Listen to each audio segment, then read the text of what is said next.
Previously on Honkai Star Rail version 3.2 story. That makes sense. I see. Huh.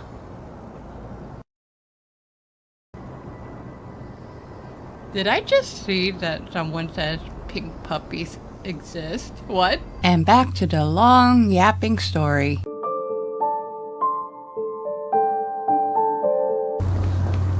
Okay, how much more exploring are we gonna be doing? I hope we're getting close to the end.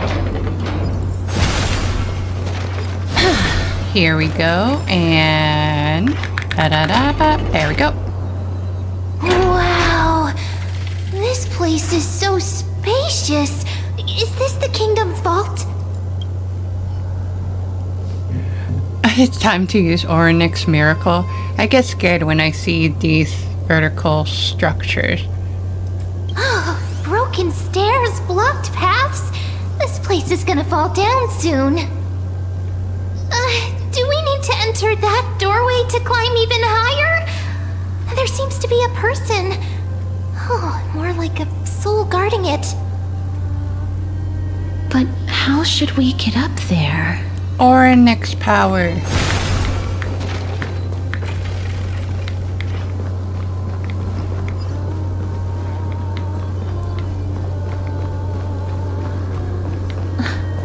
The path is blocked yet again. Orynyx's 8 always appears in times like this. How convenient. Make sure you keep it safe. Miracle. There you go. Okay. Interesting. So... Look, there's even a platform lift over there.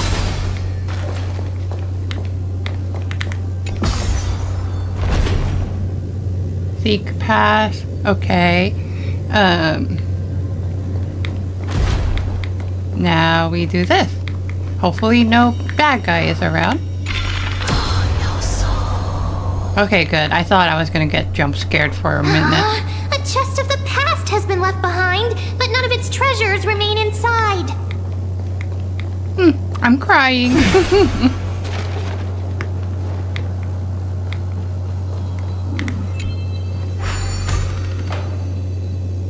Which one? Where is it? Oh, never mind. Okay, sure.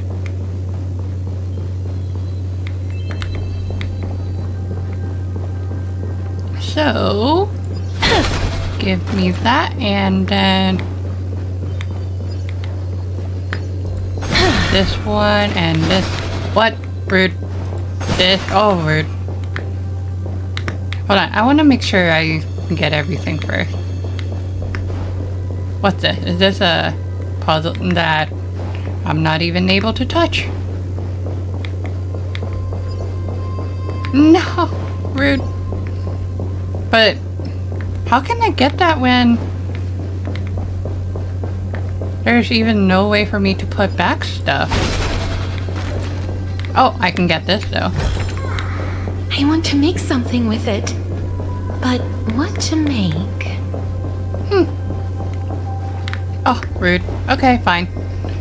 I'm just not gonna bother as much. Just so that I can proceed further into the story. Wait, what if the miracle suddenly loses its effect? Uh-oh. Mem, do you really want me to answer that?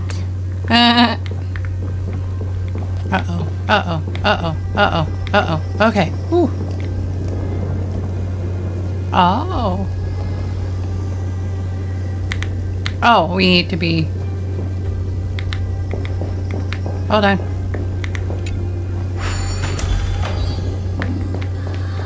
Okay. What is this? Oh, this is new. I'd never seen that. That's something.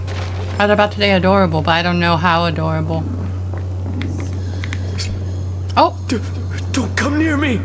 Huh? Why does he look so panicked? Did the black tide monsters frighten him? Or is he actually scared of his own extraordinary power? These are the troubles that powerhouses like us face. There's no need to be alarmed. We're just passing by the area. See? None of us look threatening.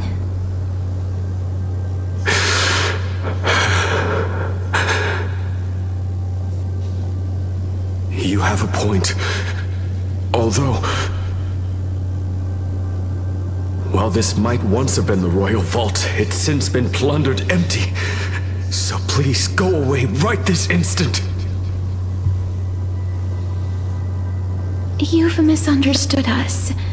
We simply heard your shouts as we were passing by, then decided to come over to find out what happened. My goodness. Did I really yell out loud? How rude of me. I'm sorry to have bothered you. I merely saw a warrior. Mighty? While spirit didn't harm me, his blows really packed a punch. A warrior? Did he... Wait a minute. You seem quite different from him. Are you actually alive? How can you walk around here while alive? It's a long story. We're here to seek an audience with Thanatos. Thanatos? Who's that? What? Is it possible that he's also living in the era before death descended? Death. Could it be that you are here to defeat the evil dragon Pollux? Pollux? Is that the embodiment of No. Death? According to the warriors under the Centurion's command, that evil dragon has been dead for quite a while. The curse that condemns people to death didn't originate from it, but they saw a girl within the dragon's embrace, and she is the true Reaper. Pray tell, where is that girl right now? Her sister, huh? I've heard that the Queen spared no effort in bringing her back to the castle. Her Majesty intends to control all of Amphorius with this unprecedented power. Huh. As for whether this rumor is true, well, no one knows. You have my thanks for the invaluable insight that you've given us. Please, treat this touch as a token of my gratitude. You... Are you...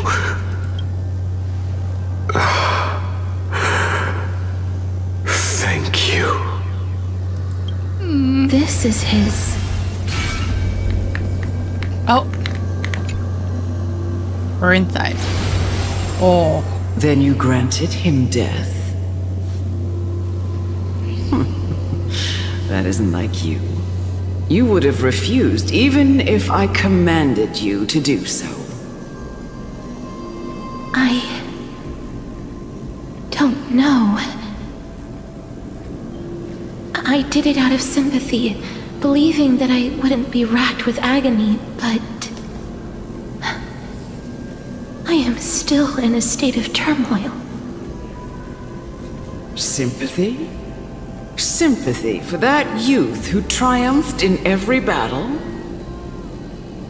That young man was favored by Talantin, who taught him a move that will defeat any mortal enemy with a single blow and emerge victorious every time. He could rely on that move to always achieve victory during Era Chrysia. However, now that death has descended upon the mortal realm, that divine swordplay also means he can send others to death at will. In other words... You feel that he's similar to you? Oh. Yes. Since he can never be inferior to others in martial combat, death would be the inevitable outcome every time he strikes. That's why he approached me and pleaded. Pleaded for me to put an end to all of this. You are perhaps feeling lost from making your peace with death in so abrupt a manner. I have have not made peace with death. I've seen the people of Idonia stand tall and proud in the face of death. Even before the fated finale arrived, they were already content with the lives that they'd lived. They had such proud expressions. Expressions that made me believe death would be an insult to these mortals if the concept is truly a power that a god had carelessly cast down upon the world. Perhaps death's authority was never meant to exist in this world. Just like how I shouldn't exist. I won't refute your beliefs for now, but would you be interested in listening to a story of mine? It's a fairy tale from foreign lands, told by the person who brought you to me in that ice field long ago. A tale told by the Queen of Styxia. What? Wait a minute. That means the girl born in the dragon's embrace, the personification of death these souls talked about. That's you, Cass? I've already had an inkling for a while now. But I honestly have no memories of Styxia. I had a feeling too. My memories only begin after Aminet brought me to Idonia. Wow. Where? Oh.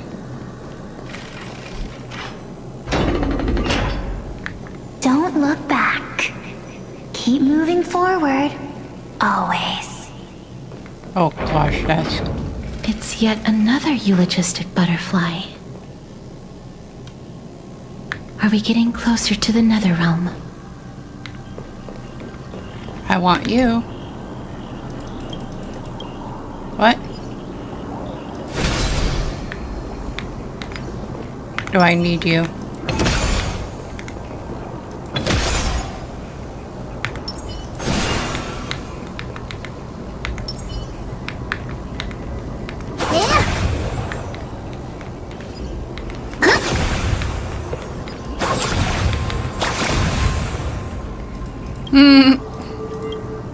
Of course, Truby would be the one to catch that.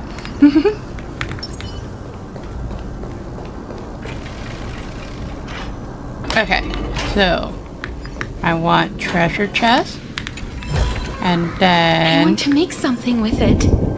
But Oh, this is... oh, this is scary. That's what it is.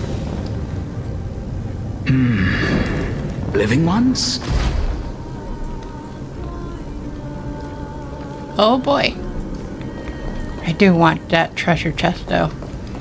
Let's just listen to you. Oh, could you be the scions of Styxia? Did you hear about the great work that I'm doing here?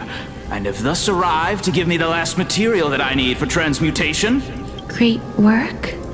Have you heard of the great name of Pollux, perchance? Its pilot is probably right here. You don't have to describe it like that, miss. You have? Then that's good.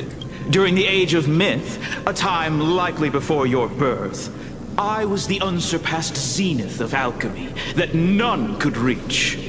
On the shoals of the River of Souls, I shall make Pollux soar again and bring death back to the world. You don't seem important. Didn't that dragon already bring death to the world? Oh, looks like you don't know the whole picture. Well, it's true that the missing girl can grant death to mortals. Pollux, the one who delivered her onto this world, makes it so that humankind cannot die. So, it's just as I feared. You and that dragon, are you the two sides of the same coin? This is my guess. The deceased are supposed to drift down the River of Souls until they reach the end of the West Winds. This river of souls was blocked by Pollux' fall. That's right. That's why it's imperative that I bring the dragon back to the mortal realm and make it soar the skies again. I have long since prepared my alchemical matrix in the tower. Although, I am still missing the most crucial material of all. That final ingredient, the final sacrifice, is none other than the girl who lives out her days with death. Huh? What's going on? You didn't touch him, did you? I know that I am no longer capable of carrying out that task. Take this, all of you, and please fulfill that great undertaking on my behalf. This... We had been inebriated in Fagusa's feast too long before we began to seek divine bestowed death, so that we could be freed from the whims of fate. However, that brought doom upon us.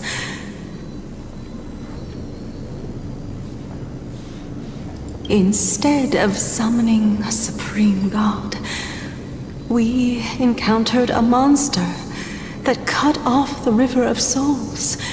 That detestable dragon Pollux denied all the dead from the gates of the nether realm. Unable to rest in peace, these departed spirits engulfed Styxia like a roaring tide. As a result, my city and its people no longer exist. That child is the only person whom I managed to save. Born within the evil dragon's abdomen, she has possessed the talent of death since her birth. She must have been granted to us by the gods as a chance for us to atone for our sins. I didn't... Please, you must nurture her to adulthood and prevent her from experiencing all of the suffering that we went through. I promise that I will care for her as a mother, that I will protect her from the evils of death. Wow. By Fagusa above, thank you for your kindness. As her mother, please bless this child with a name before I am swept away by the River of Souls. Please, let me know how I should address her in my next life. Queen of Dixie, is that her real mother? Like how a transient raven butterfly, a fleeting papilio castor, perches on the twig of death. Castorus. That shall be her name. That's where my name comes from? The queen is her mother? The sound's back. What is making that ruckus?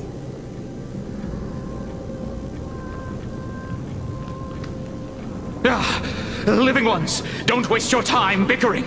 The Netherrealm's wrath is falling upon you. Black Tide creations. When did they miss? Please fight them with caution. Be careful not to suffer the same fate as those Black Tide creatures. Wow. Okay. Everyone, hide behind me! Light in the West Wind, let me go! Don't... Okay. For a moment, I don't want this guy to use his ult yet.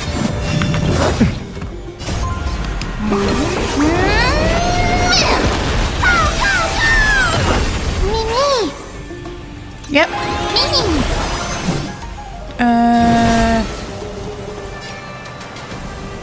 Let's go with you. Who's here? That hurts a bit. All right, now Like a that. good brew, my friends. Indulge yourselves! Wow. Heal you. Underestimating us will cost you! Hold on. Embrace a new life. You snooze! Lighting the west wind! Oh my gosh. Here we go! Oh, there's so many of them! How are we holding up?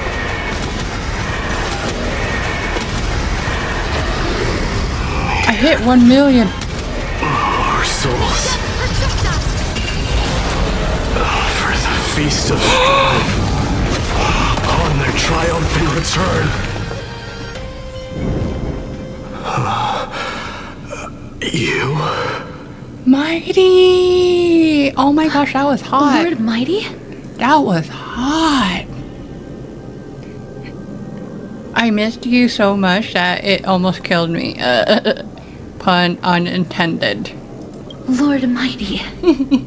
You've been through some tough battles once again. That black tide is endless. My death is only temporary. Oh, so you actually died? I will find my path of return and go back to the world of the living and continue my protection. Lord Mighty, I have always wanted to. Why does death reject you? I'm the one resisting it. I must resist the temptation to go with the flow.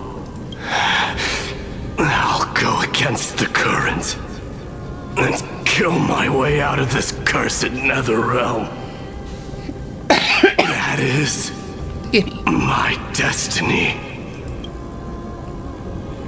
Is this really the Proud Mighty? It seems like he's completely focused on resisting the temptation of the dead's whispers. He's working hard every minute to deny death. It seems his battlefield is not limited to the world of the living. Lord Mighty, are you willing to travel with us? We're headed for the Matrix inside that tower to summon Thanatos from their prolonged concealment. Thanatos challenge. Death. That's right. If we can work together and defeat them, you won't have to be troubled by the curse of immortality any longer. Let's go together, Castoris. Let the person who has brushed against death countless times guide your way. Cass, are you sure you want to do this? The alchemist said he wanted you to be a sacrifice. I'm not afraid. There's no reason for us to turn back anymore. Rather than standing still, taking action is by far the better option. Perhaps fate might take pity on us today and show some compassion. I was about to say I like this segment much more than the political aspect. The one with kindness. And Naxa has some sort of hidden agenda, so I can't hate him. But kindness, she's not kind at all. But this part I like more in terms of story. Thank you. There we go.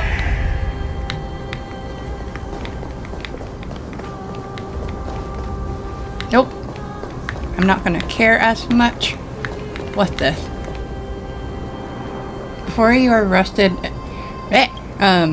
and broken chains, remnants of the path that once led to the tower. What? This is going to be difficult. Is this the dragon scale? Didn't Castrum Kremnos also have this? Watch me jump over. Yeah. Please calm down. If you were to fall into the icy cold river of souls, I'm afraid that you really would die here. Mem is also as determined as me. That's cool. If I was more powerful, I would be able to carry one person with each limb and fly the four of us to the other side. The Rune of Recollection is here, but I can't find the miracle orb anywhere. So weird. Oh, could it be in that collapsed tower in the distance? Oh, I see it. Looks like it's your time to shine. 1 minute of Mem being useful comes from 1,000 days of training Mem. That sounds so weird. Forget it. Just leave it to me. Okay. Just shout for me when you need my help. Go, Mem. Got it. Just leave it to me. What?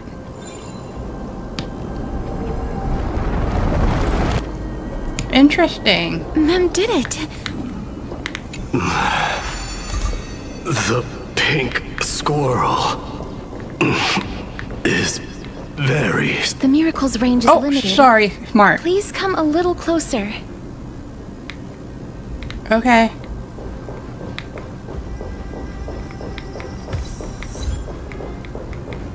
Wow, the visual of this is so Aren't I cool. a good fit for Orynyx's priest?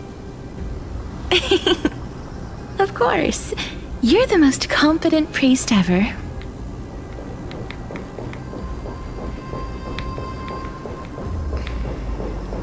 I didn't even know that the pink puppy was a priest.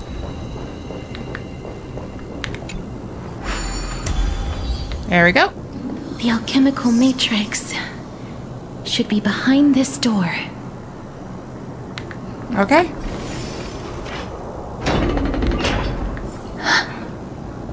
Is that... No. Oh. Oh, Trian. Oh, there are so many of you! It's little Cass and little Gray. Oh, there's also little D and the pink puppy! Trian? Aren't you... Shut up, ma'am. Trian and Mighty. I get it now. Get what? I'm getting even more confused. This is the first time I've encountered a deceased friend while going upstream in the River of Souls. It really works like this. Just like the other departed spirits we've encountered along the way. I'm also unable to sense the aura of the living on Lady Trian. Yup, you're right. Trian already knows that she'll not be able to return to everyone's side. You're so cheerful about this. I don't like it. Trian believed that little Cass would eventually return to the Netherrealm. So, Trian has been standing here, at this spot closest to the world of the living, and waiting for little Cass. Oh. It must have been very tough for you. But according to what Trian said, we're almost at the entrance of the Netherrealm. Trian promised Trevi and Trinan that when little Cass got here, Trian would get the gift ready and be the first person to run over and welcome you. Oh. So, little Cass, don't cry. Please, accept this. We finally finished it. Oh. Oh.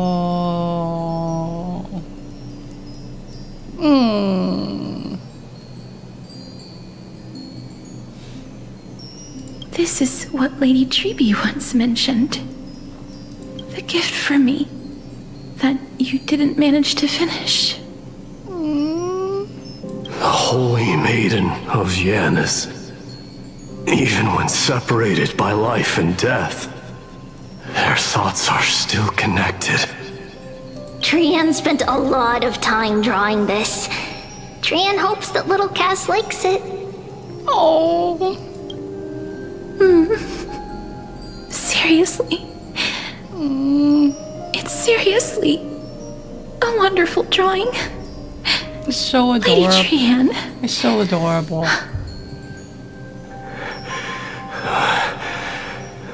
This is our flame chase journey. Little Cass, we don't know what your journey was like before. Trevi has always said that it must have been a very harsh and frightening journey. But little Cass no longer has anything to fear now, because everyone is here with you in this flame chase journey! That's right. Only now, when I see Lady Trian's gift, do I realize that I've already obtained so many things I would never have dared to dream of since I embarked on the flame chase journey. Castor deserves all It's the the love. first time I've gained so many companions. The first time I picked up the hobbies of crafting and photography. The first time I had dinner with someone else.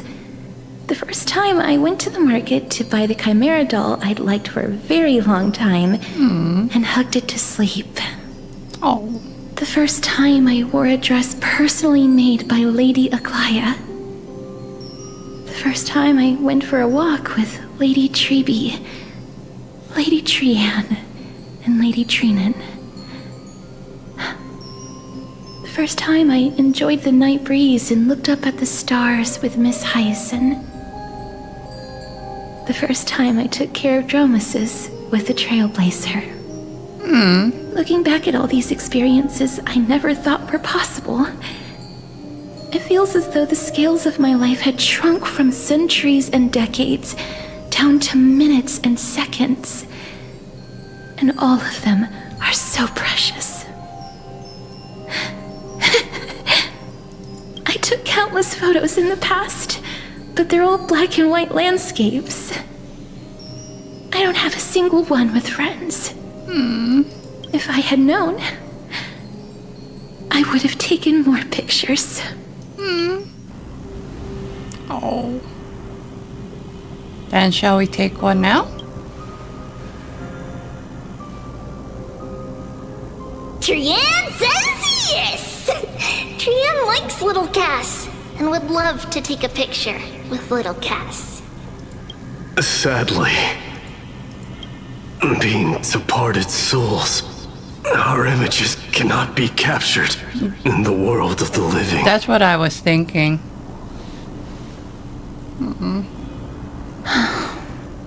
I thought so too. What?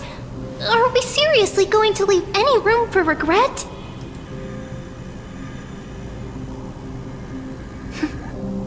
There won't be any regrets. This vivid drawing surpasses any photograph from the world of the living. Yeah, it was so sweet. Little Cass smiled. Trevi, Trinan, and Trian's wishes finally come true! I remember you once said that fate is not the flowers that bloom at the end of the road, but where people tread beyond the gate. Now, the path that belongs to me is about to reach the end. Thank you for bringing me the final key. Key? Little Cass, why are you talking in riddles all of a sudden? I have a feeling that soon, this gift of yours will become the key to saving Miss's life. How is... sorry, but... Cypher's here. Wow, that's amazing! Then keep smiling and carry on bravely! Little Cass, Little Gray, everyone, see you tomorrow! Oh, with a blinding smile, Trian's golden form disappears. Okay, Lady Trian. I'm not crazy. Cypher is here. The aura of this place. We have indeed reached the end of the stream of souls. If I go any further, I might lose myself. I must leave now, for the black tide still wreaks havoc in the realm of the living. Can you find your way out? Don't you want to know the truth behind Thanatos? I seek not to enter the door to the nether realm. Castorus, will you fulfill your duty for the flame chase? I have yet to make my decision, Lord Mighty. No matter. Make the choice your heart desires. Even if it takes 1,000 years of waiting. Are we gonna ignore the fact that Cypher's here just watching?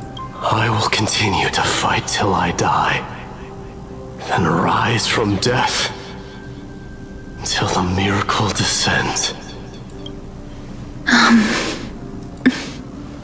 There is one more thing you should know, Lord Mighty. What is it? Professor Anaxa may have deduced the principles behind the Era Nova. You and I may be reincarnated as strife and death in the next cycle, becoming calamities wreaking havoc upon the world. I see. So Castorus and Mighty. Crazy combo. Is that all? Are you going to accept such a fate without complaints? Do you have a strategy to shatter the shackles of our fate? I haven't found it yet. Perhaps I never will. Then, cease wasting your thoughts on futile matters. Control what little you can. And when fate's inescapable grasp comes, resist it with the strength of your mighty will. Well said, Mighty. Thank you, Lord Mighty. I will find the right decision.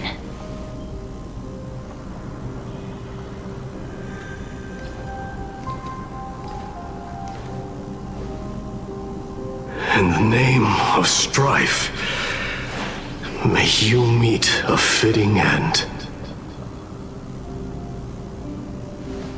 This must be the alchemical matrix the spirit mentioned.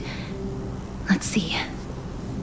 We need to insert Aquila's sky, Georios' earth, Kephali's fire, Fagusa's ocean, and Nestia's love. It seems our sweet Princess Homebody has made up her mind. In that case, seamstress, I suppose I no longer need to deliver your message. My time is rather precious after all. Whether you wish to break free from death or not, please, follow your heart. By the promise you once made, I ask that you fulfill your duty one final time. Castorus, please, live as a human, and die as one. According to That's that alchemist, weird. the final piece is supposed to be me. However, he is not privy to the past, and therefore cannot see the full picture. The past?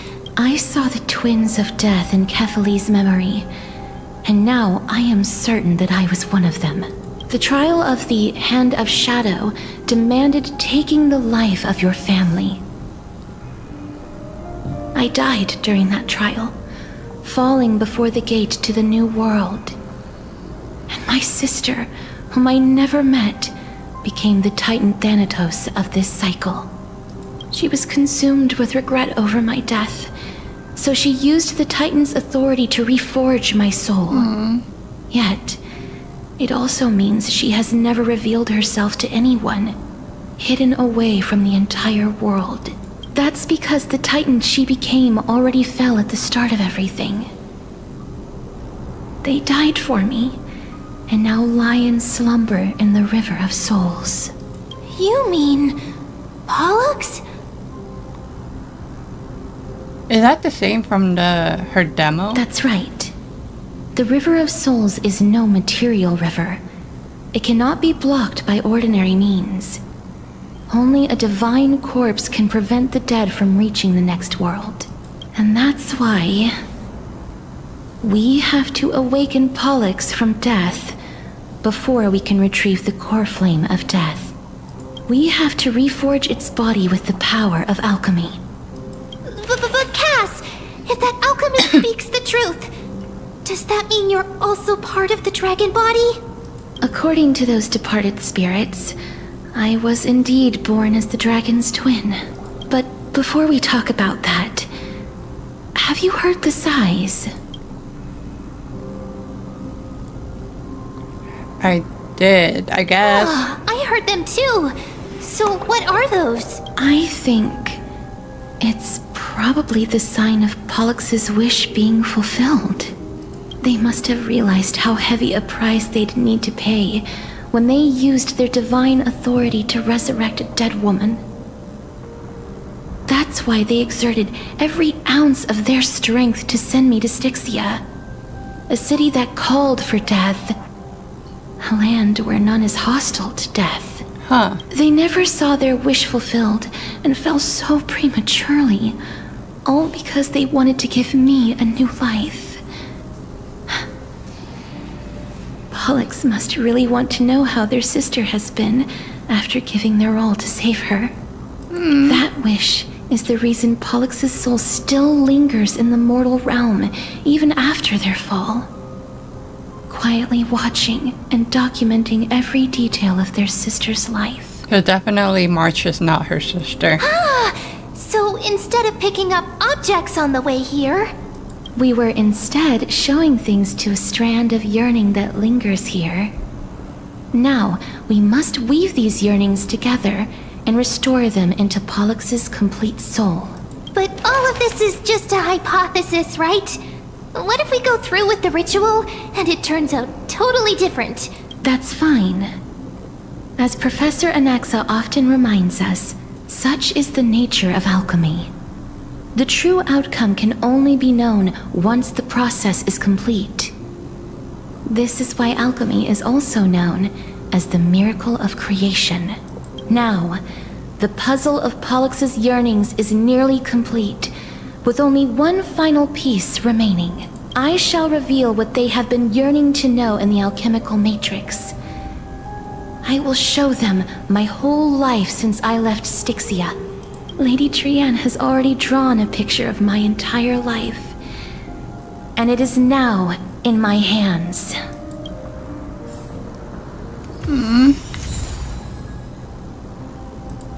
Hand-drawn pictures. Borrow the philosopher's... blah, blah, blah. Then, let the ritual begin.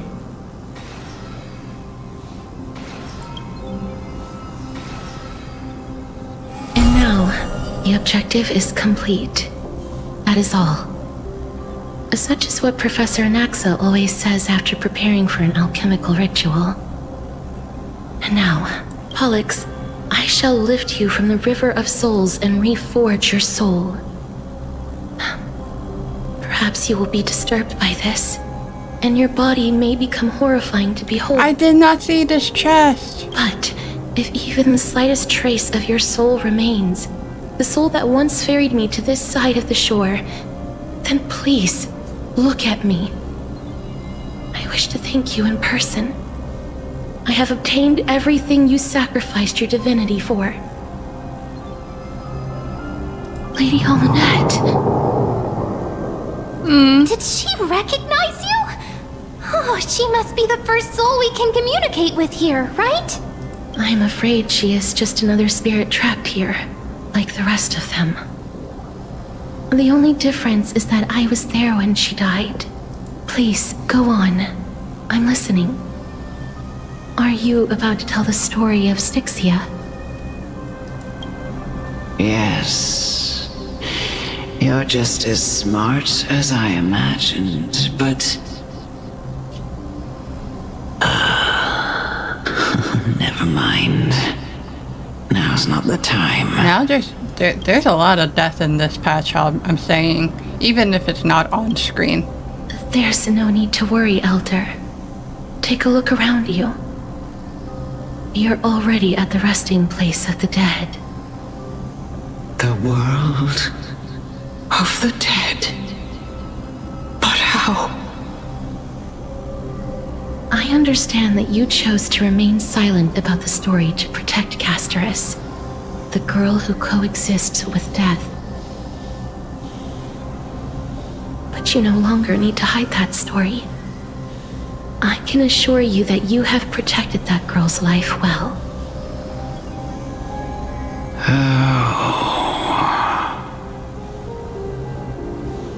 Well, in that case, let me begin. Styxia, the pearl of the ocean, plagued by unwarranted calamity and ravaged by death in the fairy tale. It was the first city-state to shift their faith towards death, even before Idonia did. From where you stand now, I suppose that's a bit hard to believe. Right? Indeed. I cannot imagine that those from the Era Chrysia, blessed with eternal life, could ever yearn for death. I have pondered the same question, child. But I am afraid there is no clear answer to it. Journeys and epics are only glorious and magnificent because all things eventually fade to dust. That's how someone once explained to me why death is necessary to the world. But I still can't take that as the final answer. Would a world without journeys and epics be worse off? I take it the one who spoke this line was a general, or perhaps a warrior. I, however, did find some inspiration in these words. Would you like to hear my thoughts, Casterus? Please enlighten me, Lady Amunet.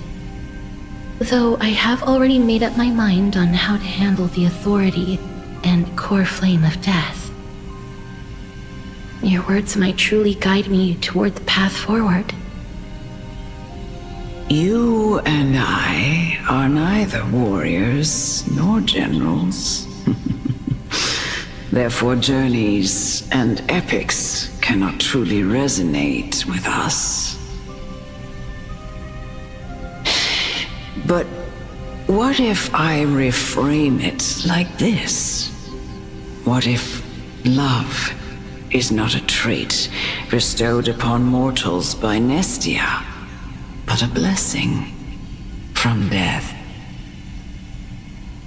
Love. No one ever invented the word cherish in the era when life was eternal. For all the good things in the world could be revisited endlessly, and every bond formed carried no risk of being severed. The so-called Era Chrysia was an age devoid of both virtue and sin. People did not truly live. They simply existed, going through the motions without passion or purpose, then waiting for something to happen. Perhaps the people of Styxia chose to embrace death not out of fascination with its cruel and fearsome side, but instead became fixated and obsessed with the impulses and desires tied to a finite existence. Therefore, death is not a thing of fear and desperation, but... That's right, Casterus. It is the reason we shed tears when parting ways, and also the original spark that ignited the passion of mortals. If you truly intend to deprive the world of death, then be prepared to witness it return to a state of stagnation.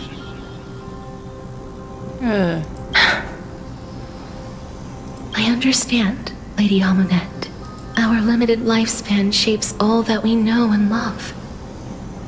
Not even the Death Titan has the right to take that away from humankind again. Nestia's love was the chrysalis of Gold's first blessing, but it most likely wasn't understood by mankind. We only learned to interpret this wonderful gift after Thanatos' arrival. If the world was bereft of death, then the Queen of Styxia wouldn't have played midwife in delivering me into this world.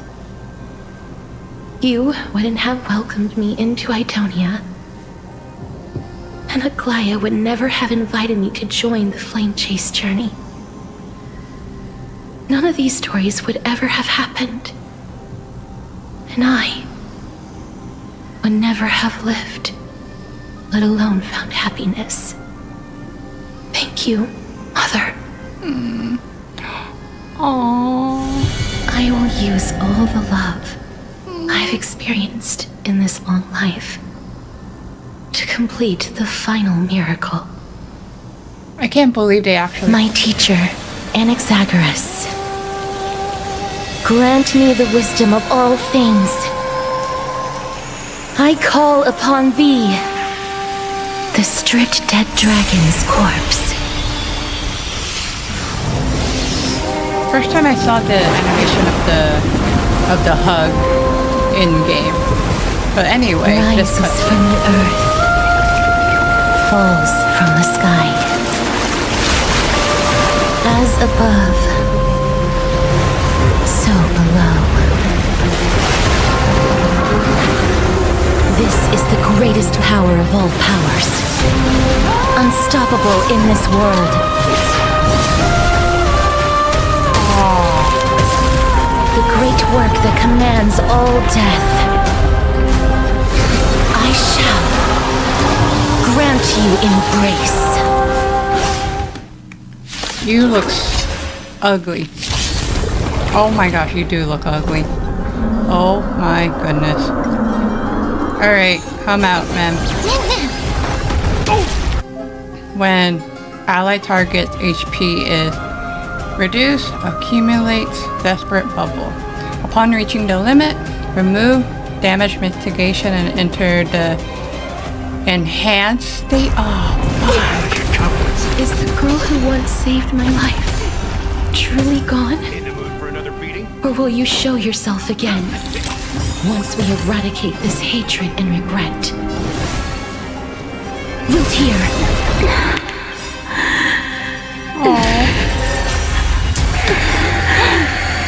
I know you're anxious. Shh. Don't be afraid. what did I do? Away we go! Nice like a good brew. Full-bodied and sweet. Why is this? My friends? Indulge yourselves! Oh my gosh, I'm so scared. I'm actually so scared. As you wish. Step up, let's see ya. Time to mix things up. Embrace a Sorry. new life. Oh, thank God. Life is not so fragile. Return to dust. Oh, There's no more need to weep in grief. I will grant you peace. I said that and Yes, it's me. I'm back. that is crazy timing. I shall grant you peace, and then suddenly the dragon go, woo. Oh, was I not supposed to do that? They may be moving by instinct, but there is fury welling up within them. No! Why did I do that? Dang it. It's coming. Are you the West Wind? How did I? Go! Oh. Okay. Oh. Embrace a new life. Oh. Cherish this time. Darkness with me. Please. Don't turn back to the nether realm. Oh.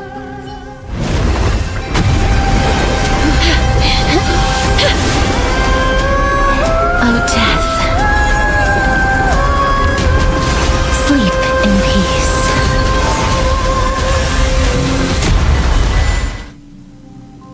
Wow. That was kind of scary. I'm sorry I have to wake you up from ancient death. And I know you're anxious. Shh. Don't be afraid. Do you remember me? I'm the girl you once carried across the Sea of Souls. I'm sorry I wasn't able to remember you, but with the help of many people, I was finally able to pick up these broken fragments of my past.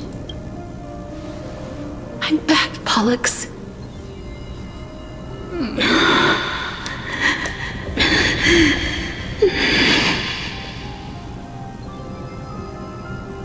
I know this might not be what you wanted.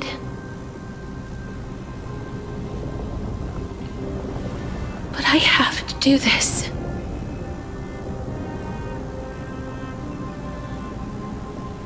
So please, carry me across the Sea of Souls again and return me to the Netherrealm, just like you did in the past.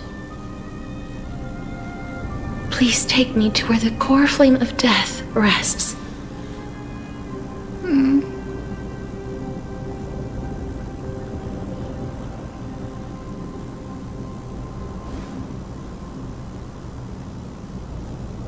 I'll be going now.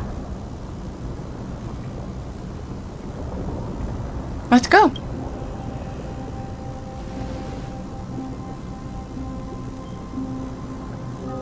They may look scary, but as long...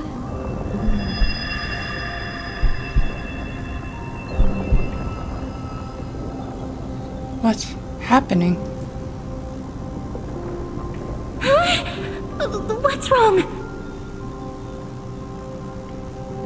I feel dizzy. Are you... What's wrong with her? Her time is almost up. If I don't go now, I'm afraid her soul will return to Thanatos' embrace before me. What? Oh no! Is there anything we can do? Don't worry. I promised I would ask Thanatos for the Trailblazers' right to roam the Earth again.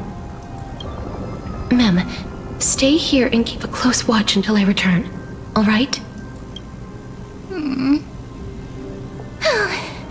All right. I'm the best at taking care of others. Go on, Cass. Make sure not to leave yourself with any regrets. I can still hold out. No regrets. It's a deal then.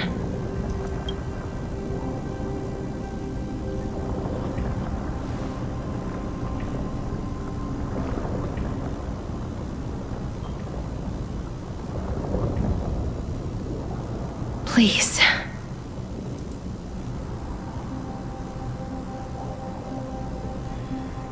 Wait for me. Oh my gosh. Oh, you sit in your little dinghy, eager to hear blah blah blah rah rah rah. Venture not with me in the vast sea for blah blah. Blah. After all that, you still ended up back here. Is this Pollux?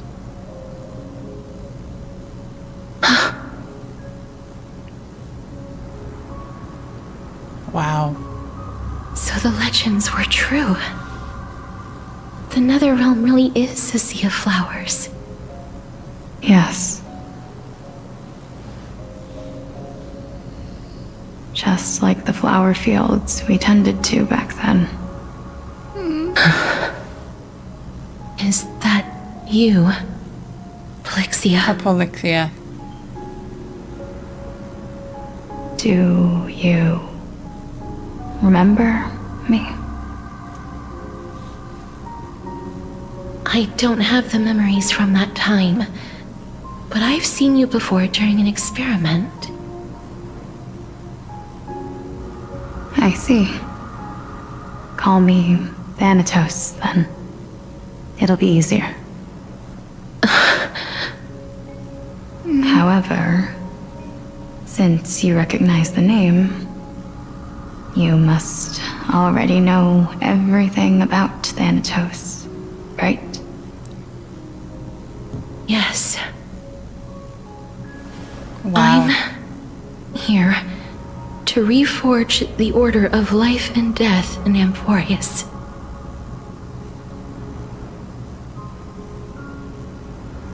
You know, my sister was a sympathetic, but rather sensitive person.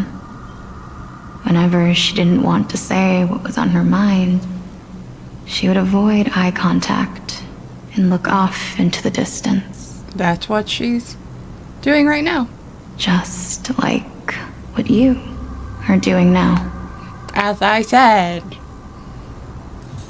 Can you tell me about the last Era Nova? What did you do, Polixia?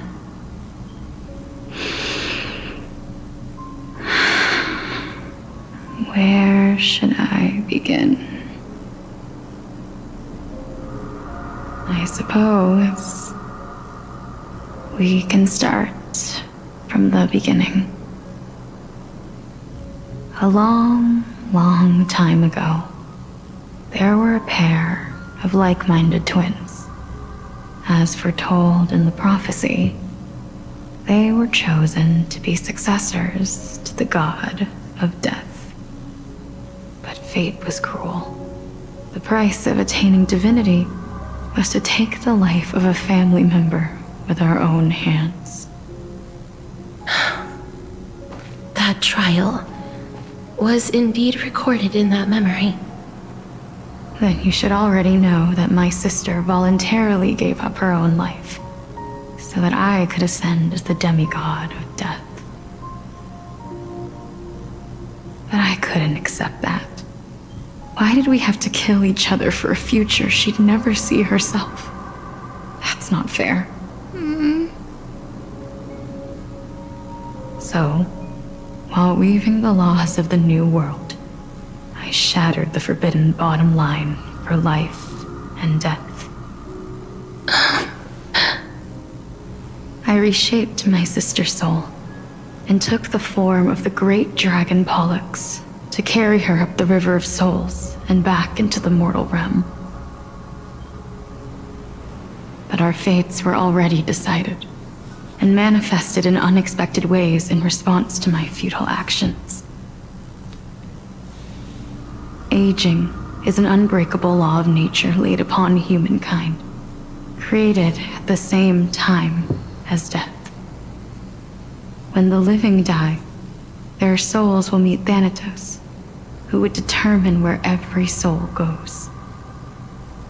If the Reaper raises their left hand, the soul is granted death and allowed to enter the Netherrealm to await reincarnation.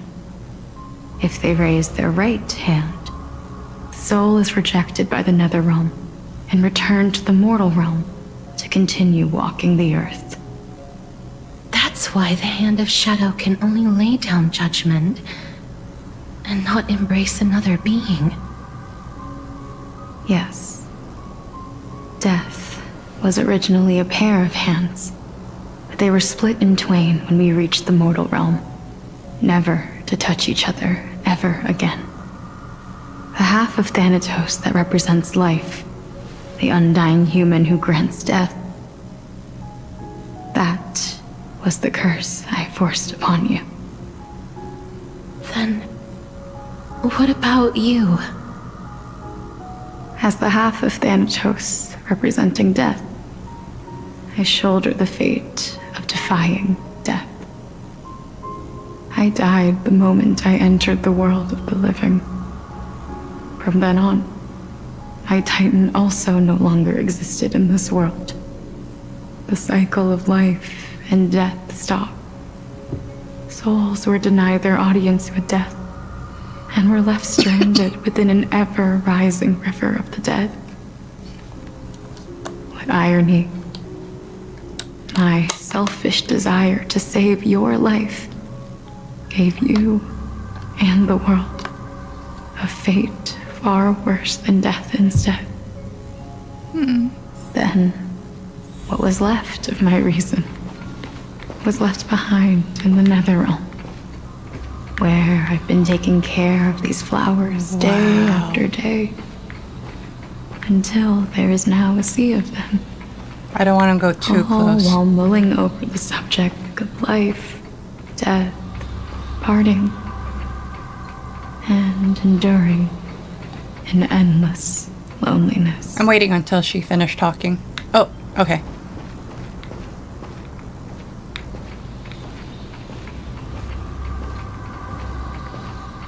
We should be helping her. Fate is absurd indeed.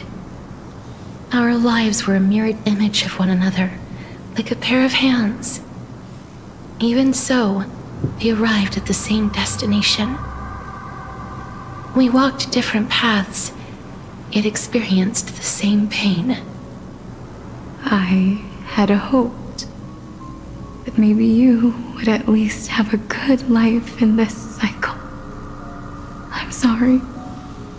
I lived my life well. It didn't go to waste. As far as I'm concerned, you did nothing wrong. Even though I forced the authority of granting death to humanity upon you, a total stranger. Too many responsibilities were forced upon me in the course of this long journey. I was once lost, even upset. But I realized recently that if it weren't for your blessing, I wouldn't have understood the source of these emotions, nor would I have realized my purpose. I wouldn't have made it here to reunite with my missing half. And we wouldn't be discussing our past while sharing the same view of this landscape. I wouldn't have understood the meaning of our existence. The meaning of our existence. This sea of flowers blooms on dead land, because we sowed it with the seeds of our separation and watered it with our tears of loneliness. Yes, the only thing death is allowed to create are flowers that bloom from blood and tears. That's why Thanatos cannot create living beings at will, nor can the Hand of Shadow determine a person's remaining days. Because the life and death of mortals should never be dictated by another's will. Are you saying there's no point in Thanatos' existence? No. No single being can bear the scales of life and death on their own, not even a god. Life and death weigh equally heavy. We both know that now, don't we? You, too, must have had a difficult life. We've taken quite the ridiculous journey together, haven't we? I had a feeling, even back then, that we would meet again one day. Not to embrace one another after a long separation, but to come in search of retribution. Tell me the answer that's already been written, and let us draw this seemingly endless fate to a close. The music is also not helping. It's all really sad right now. It's been far too long. I've waited here for centuries, watching day after day as desperate spirits are denied by this lonely wasteland. I always hoped I would see you among them, but I was also afraid of seeing you. I didn't know how I could possibly face you again, but more than anything, I was afraid that you might have forgotten all about me. I know. But don't you see, Polixia? I made it back anyway. You don't have to shoulder death's authority on your own anymore. It was always meant to be held in two hands anyway. So, let's give our core flame to her and have her take it back to the mortal realm. Give humanity back their cycle of life and death. Our responsibility as Thanatos was never about picking out favorite souls. We were only meant to watch over life. Let's tend the field together and create a warm sea of flowers for all the souls to come. What do you think, Polixia? Yes, just one last step. You shall wither, and through that, the dead will sprout again from the remains, and be reborn with the dead flame. As foretold by the prophecy, Thanatos' authority is only destined for only one person to wield. As the Chrysos heir of death, as their demigod, as a titan, our fated moment has arrived once again. Just like before. Yes, just like before. But unlike that time, the ones undergoing the trial this time are prepared. You've made up your mind? Yes, as dictated by fate. But I won't be afraid. As long as you're here with me. Complete your trial in this life. Grant me the embrace of death, and light the spark of life ablaze. You've been tempered by life and death. I know you'll be able to give this wasteland its first breath of life. Like a raven butterfly, flying swiftly into the nether realm, perching on the twig of death. I will. After this, I will remain permanently in the Netherrealm.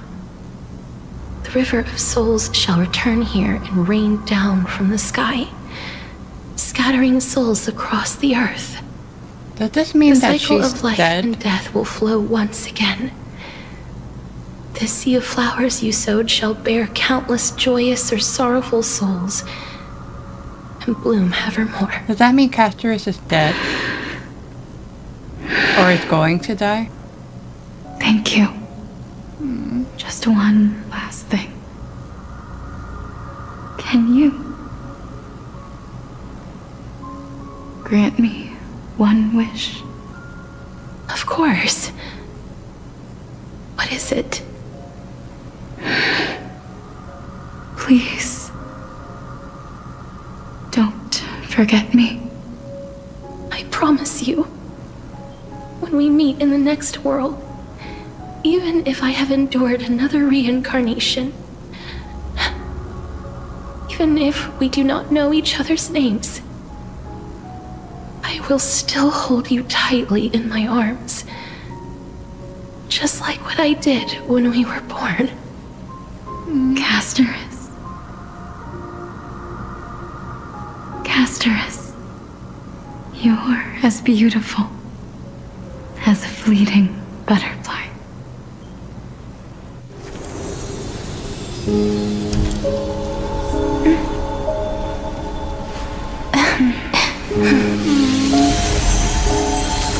I will bring rest to death. And from now on, stagnant life will once again flow. Oh.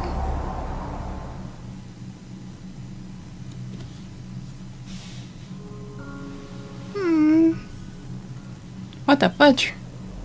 At the same time in Akama. Time flies. In the blink of an eye, the 15th entry hour is already at hand. When this farce is over, your soul will be placed on the scales of life and death. Are you ready?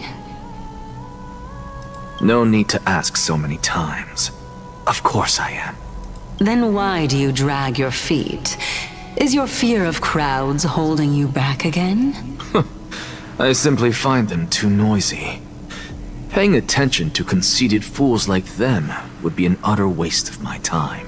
Such harsh words. As I see it, you are no less arrogant than they are. I couldn't agree more. Oh. I did not expect to hear that from you. Are you not going to refute me? I know myself better than you think I do. At the very least, better than a stowaway like you. And they say men whose ends are nigh have but kind words. Well, that is exactly why I chose you. Should I thank you for the compliment? The hour of the trial has come. Do you have an answer for me? And how will you prove the veracity of your argument? I suppose there is no point in putting this off any longer. Do you recall where we stopped the last time?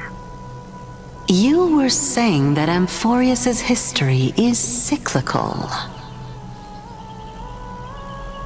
Indeed. The demigods that bear the core flames eventually become the new titans at the world's end. Casterus is on this one Remember now. what happened on the Holy Mountain? Calypso, Naias.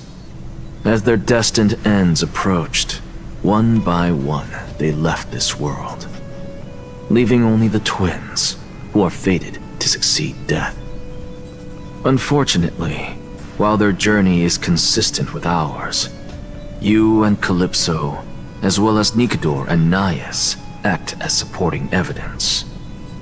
I can only come up with a rough sketch for my theory of a cyclical history. For all the pains I took to reach this point, I had already lost hope of ever obtaining definitive proof. After all, the past is in the past. Proving that we are the legacies of heroes of the past is a hopeless endeavor. That is, until I met a girl named Polixia and her sister. Oh. If Casterus was truly sent from the past to the present for the Titan's self-serving reasons, then having lived through 2 cycles, and with Styxia as the pivot, she will no doubt be the link to connect all of this together. If the Twins of Death can bridge 2 cycles to reunite at the shores of the Sea of Souls, then my hypothesis will no longer be just a hypothesis. And you too will get the answer to your question. Well, that is all well and good, but how can you be so sure? If there is even the slightest error in your hypothesis, the girl will be shattered. It matters not. The most important quality a scholar must possess is foolhardiness.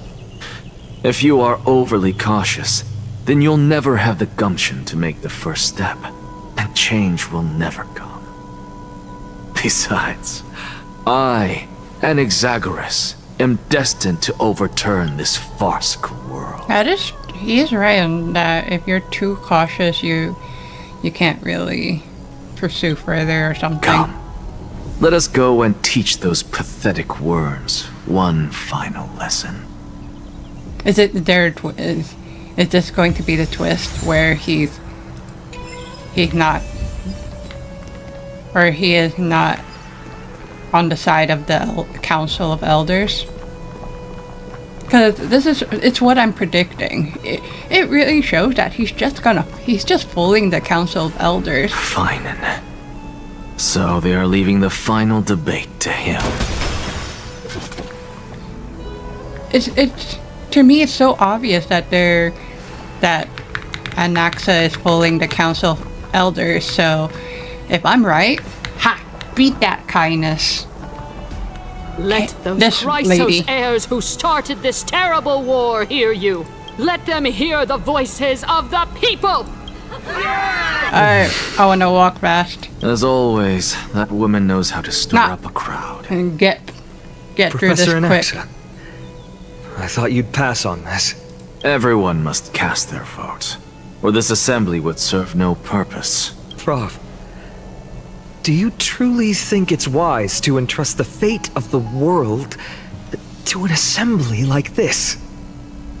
Akama has stood strong under this system for 1,000 years.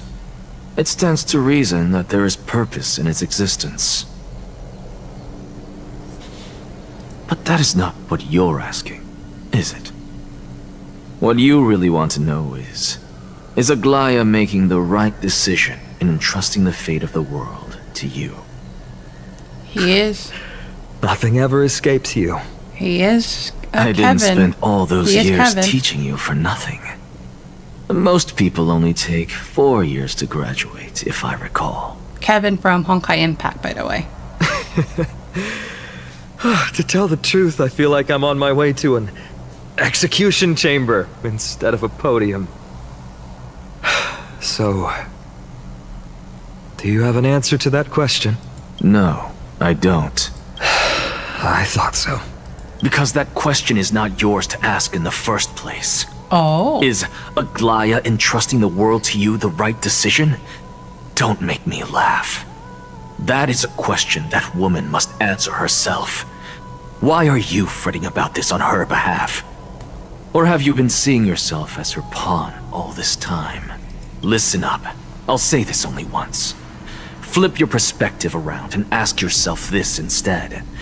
What should I do to ensure that the world doesn't stray from the correct path? That is what you should be thinking about. You still have time, so give it some thought. Oh, and don't bother telling me the answer. Oh, okay. Tell it to those begging for salvation from the gods. Got it. Thank you, Professor Anaxa. That's Anaxagoras to you. Who will you be voting for? That'll depend on how well you perform. May Circe safeguard your thoughts. Lord Anaxa, you're finally here. The last speaker for the assembly will be taking the stage soon. The resolution will be passed after that. Lady Kindness has reserved a special seat for you. Shall I show you to it? Yep. This way. Elders and citizens, I wanna get through this if you section please. quick. As the Theoros, I present to you Finan of Ides Elysiae, virtuous citizen of Akama, and the last speaker of the assembly. Is the crowd gonna Much go obliged, Lord Lycus. I remember him. He's the penniless lad working for Aglaya. Where's Lady shut up. Goldweaver? Why is she sending this guy to give the last speech? Is this really the end of the Flame Chase journey? Can this dude really face down kindness? By Kefali above, dear citizens of Akima,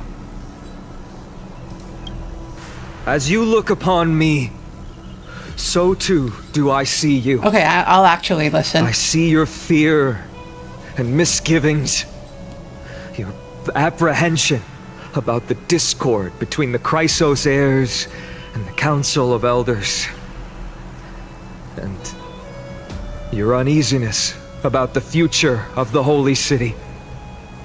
Yet, before you contemplate something as grand as the fate of the world, I ask that you look closer. Look beyond the horizon illuminated by Kefali, at the crisis threatening to overwhelm us. What? Hyades Elysiae, my beloved hometown, is a village forgotten by time. It is a place with the most invigorating breeze and wheat fields that spread all the way to the sea. I once thought that there I would enjoy a lifetime of peace and quiet with my friends and family. How I wish I could invite all of you to that paradise, far from the noise and chatter of the world. Alas, I can't. The voice acting is really good with this guy. And all that she nurtured, all that I loved, they have long been devoured by the black tide. My beloved home is no more.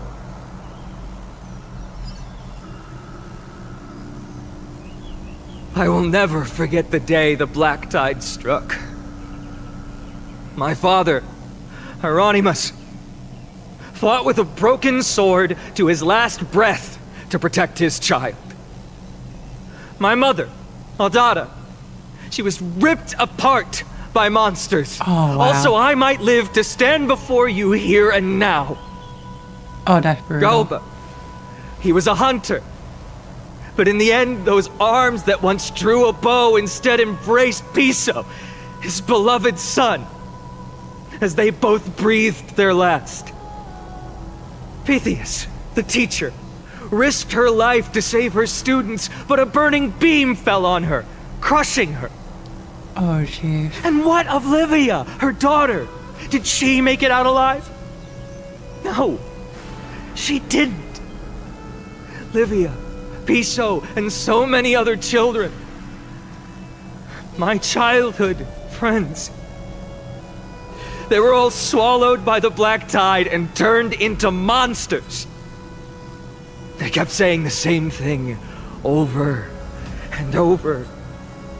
Even up until the final moment, I finally steeled my heart and granted them eternal peace with my sword. Why, Fina? Aren't we the best of friends?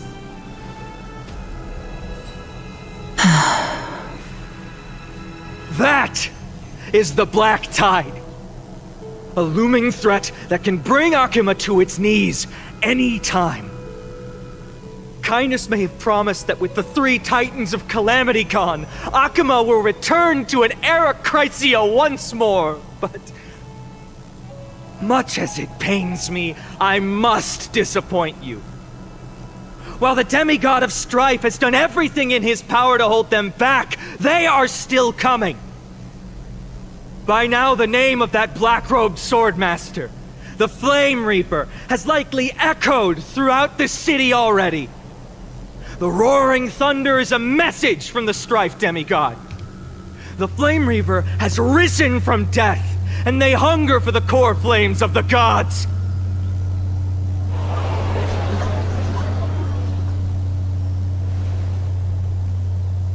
Lies! If such a powerful enemy is indeed approaching, why is Akima still a picture of peace? Exactly! The city of Akima shows no signs of pandemonium or chaos. And why is that? I beg you, spare a moment to think about this. Are we able to stand here and hold this assembly in peace today because the danger has passed? No! This peace we enjoy is no gift of fate. We are able to stand here today only because the Chrysos heirs have stepped up and shielded Akuma from calamity. With her golden threads, Aglaya has preserved and continues to preserve these idyllic days that all of you hold dear. Aglaya is proud. And Naxa too. Council of Elders claims that Aglaya will one day forsake the people because her divinity is eroding her body and soul. But ask yourselves this. Rather than offering her aid and support, why do they choose to watch and push Akuma away from the Flame Chase journey? The answer that no one can bring themselves to speak of. A truth stained in blood and buried in greed, fear, and vanity. Allow me to lay it bare before you. It is because the Council of Elders, which bears Akuma's history and honor, along with this citizens' assembly we once took so much pride in, are now infested with vermin.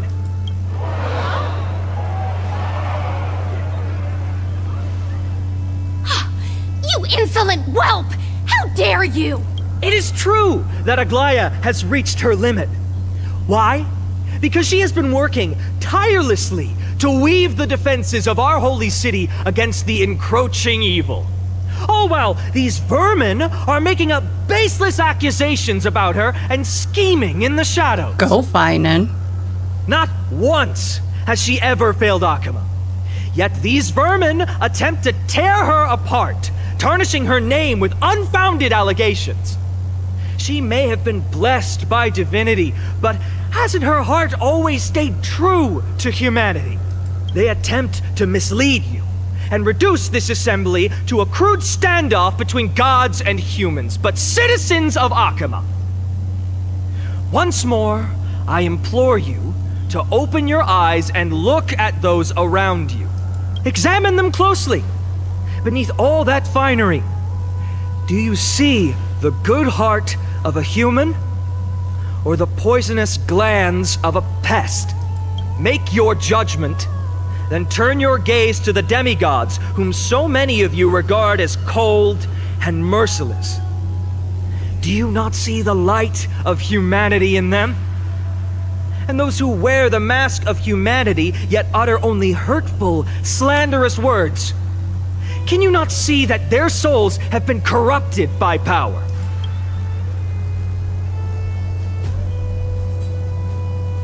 Yet, no matter what your answer is, and no matter who your vote goes to, rest assured that you have nothing to fear. Why you say that now? For Aglaya, Tribios, and I will remain your faithful guardians and pledge our lives to upholding your decision. Okay, that's why. And this vow will stay true until the end of our days, where it will be passed on to future flame chasers. The framing of this. A steadfast and unwavering promise that shall endure through the ages. Absolutely right. The Chrysos heirs have only our... Oh, in an uproar, representative leaders from different cities in Akuma drove pieces of pottery into the At the Dolian. present time, on the scales of Talentum, those who call for the continuation of the Flame Chase journey, and those who demand its suspension. Each faction holds an equal share of votes, resulting in a perfect balance. Dang. As expected. This is the moment when the Flame Chase journey is the closest to its end. And now, it's your turn to vote, Lord Anaxagoras. There's going to be a plot twist. You're not voting for the council, right? Is there anyone else who hasn't voted? No, you're the last. Cast your vote with care, for your decision will break this impasse. I have long since made a decision. Even though it's displaying that it's the Council of Elders, it's not. I'm so sure he's a blasphemer. He's on no one's side. Very well. May you bring much needed change to this farcical world. But then again, he wants to trick the Council of Elders. So far, this whole story is showing that he is on the Council of Elders side, but then if I'm seeing this correctly, he'll be on our side. Watch. It's so obvious. It's so obvious that he's going. It's like pretty obvious that he's just fooling the Council of Elders. Place the last vote. Be cool.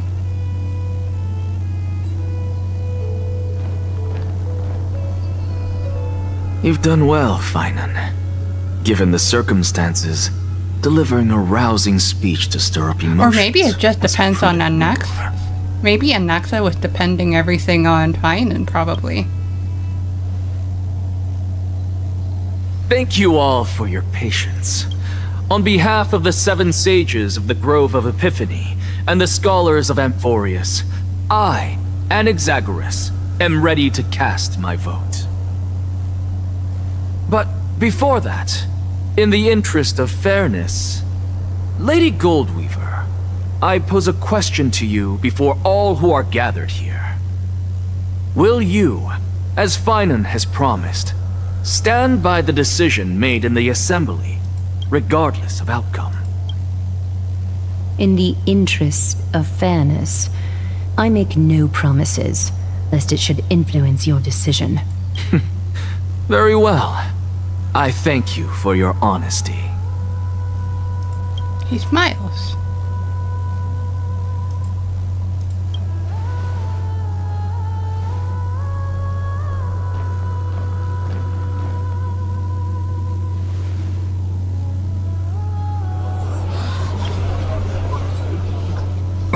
What's he doing? The stakes are high. Let's be patient. Cut the act! Who do you think you are wasting our time like this? Shut up. Lord Anaxa, please do not forget that I...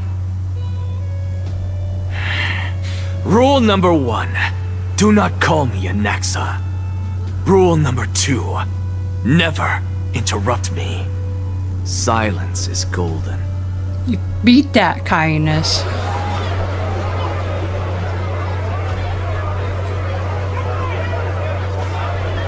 Just vote already. What are you waiting for?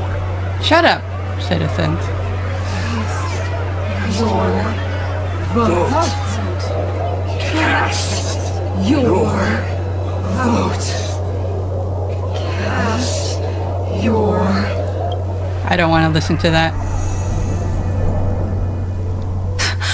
I cannot help but wonder, is every hardship in the world something you will exploit and use to your advantage?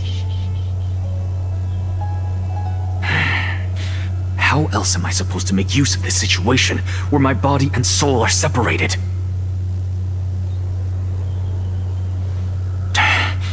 Oh, Circes. Or should I say Calypso? Accompany me on this final journey. Let us journey to the Netherrealm and see how she will substantiate the answer to your question and validate my decision. We need only to follow the sound of the tides.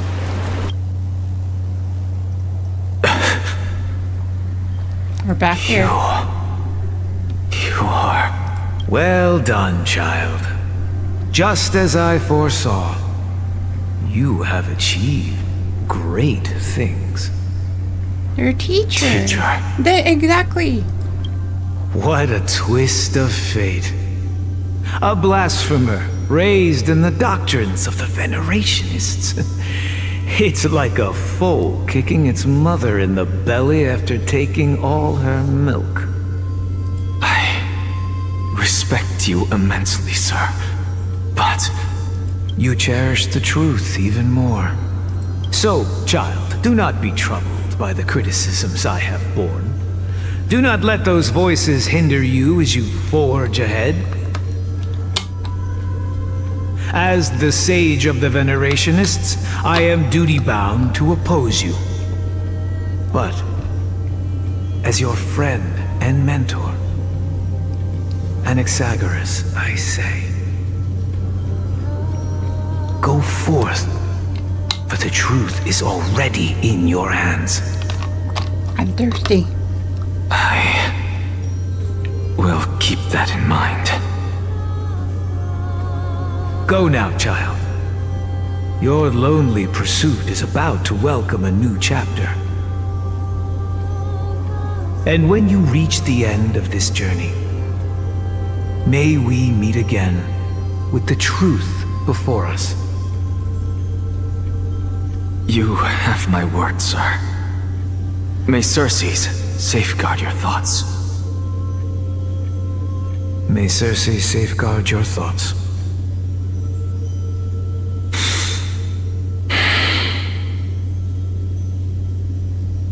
You are right, Empedocles. My lonely pursuit is about to welcome a new chapter. I must be on my way now. May we meet again with the truth before us, Empedocles.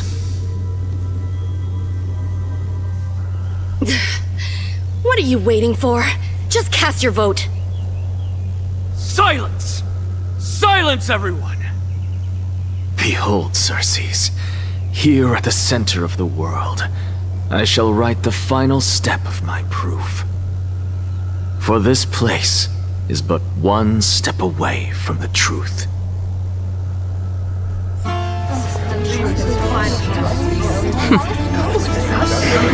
Kindness is all. Professor, I completed the proof you wanted.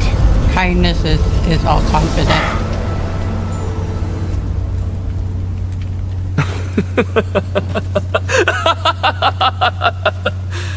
Thank you, Castorus. The answer is plain as day. My vote goes to the Flame Chase journey and nothing else! Yeah, beat that. For the truth of this world. The laugh, though. I was right. With the balance shattered, the result is clear.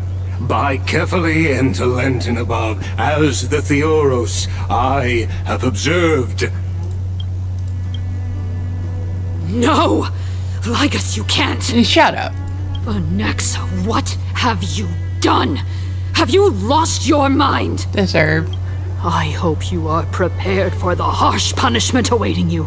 Mark my words, I will make sure that clever head of yours never forgets the price of betrayal. Well, deal with it. Have you forgotten? I told you that happens to be one of my rare talents. You put on such a grand performance just to aid their preposterous flame chase journey? Performance? No, you are quite mistaken. I may be paranoid by nature, but I've always been known for my honesty. If you really understood me, Lady Kindness, you'd realize that I never had any interest in your pathetic little game of politics. Factions, standpoints, they are jokes in my eyes. I have never once switched sides. Let's go, Anaxa. Because I, and I alone, am the truth. Lady Kindness, with all the citizens here as witnesses, we should honor the spirit of democracy and respect the decision of this assembly. I have observed that Akama has chosen her destiny. This citizens' assembly has resolved to continue the flame chase journey. This resolution shall be put up on the wall of heroes, such that all citizens are aware of the city's way forward. You! Shut up. It seems not everyone is ready for the assembly to end. Very well. Let me entertain you for a little longer. By your leave, Lord Lycus. Interesting. Elders and citizens, your attention, please. Stay for a moment more, if you will. Anaxagoras of the Grove of Epiphany has an announcement for the assembly. What is this performer up to now? Just moments ago, all of you made a decision on the fate of Amphorius. As a supporter of the Flame Chase journey, it pleases me to see the choice you have made. But I regret to say that I still harbor doubts about this outcome. Thus, I hereby challenge this resolution. Tell me, who among you dare swear to Kefali's name that Era Nova will truly welcome the fairy tale ending that the Chrysos heirs have promised? A beautiful new world free of calamity and madness? Nonsense! What is he getting at?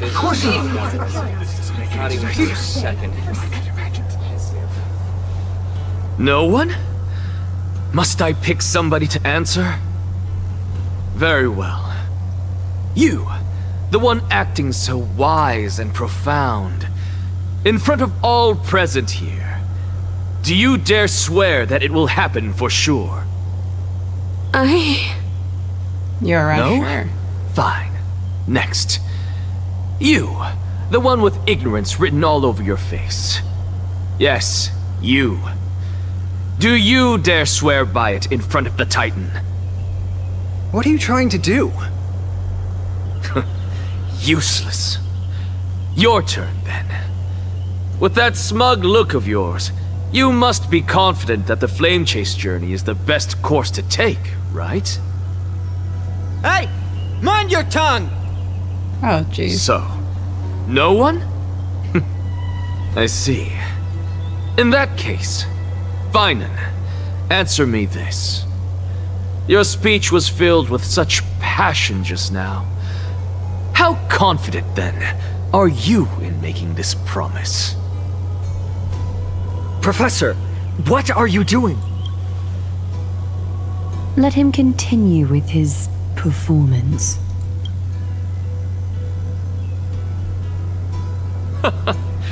Will you look at that? Even Finan and Aglaya lack the courage to make such a promise. And what's even more absurd is that no one but I can promise you this new world. And yet, the Assembly passed the resolution anyway.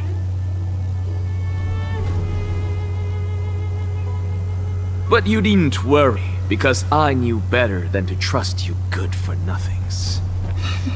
That is precisely why I am here today.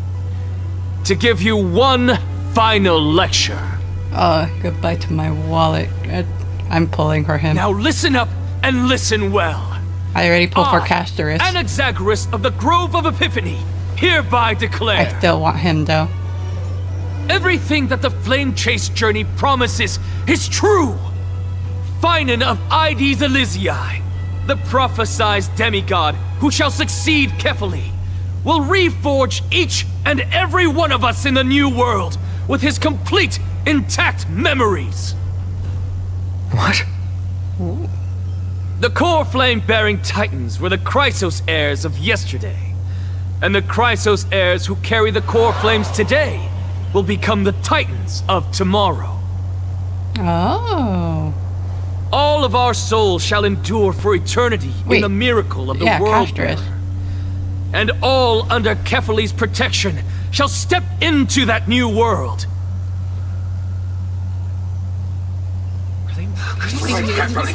This is pure blasphemy! It's impossible. What?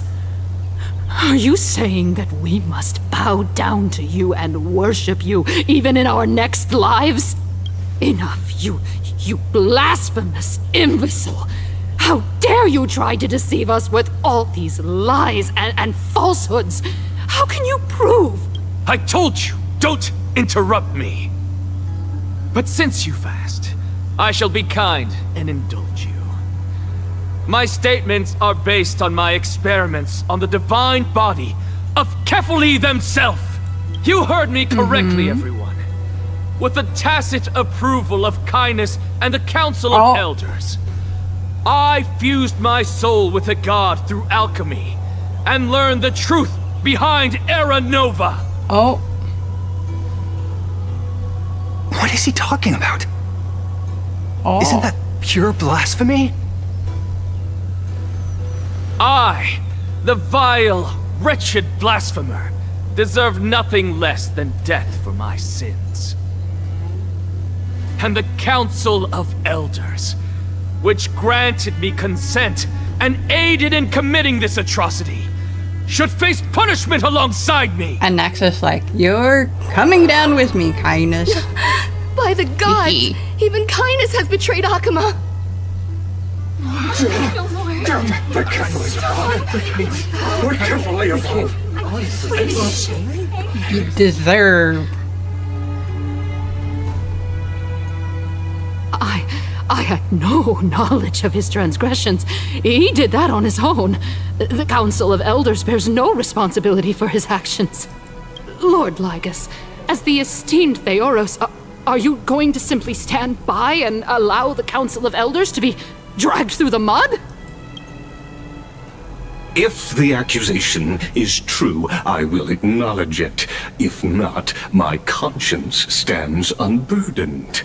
Lady Kindness, the reputation of the Council of Elders was not built in a day, nor will it be shattered overnight.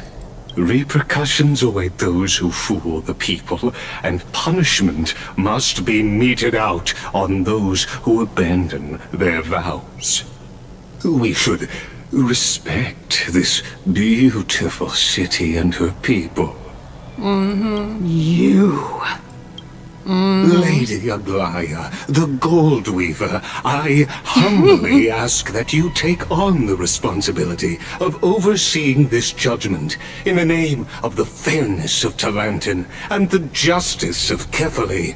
I hate Kindness. Considering the circumstances, and in accordance with Akuma's codex, as the only demigod among us, you shall rightfully wield this authority. Let me clarify.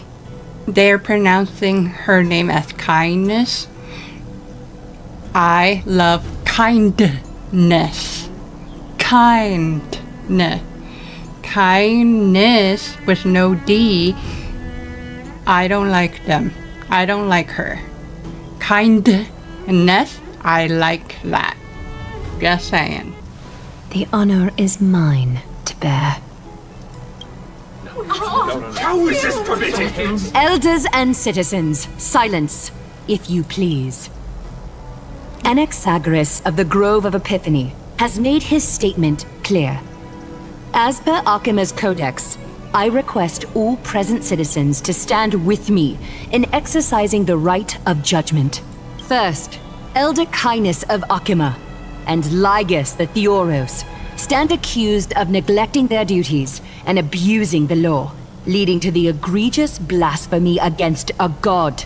In the names of Talantin and Kefali, Akuma is to form a committee before the 7th action hour to conduct an investigation and disclose the findings to the public for subsequent judgment.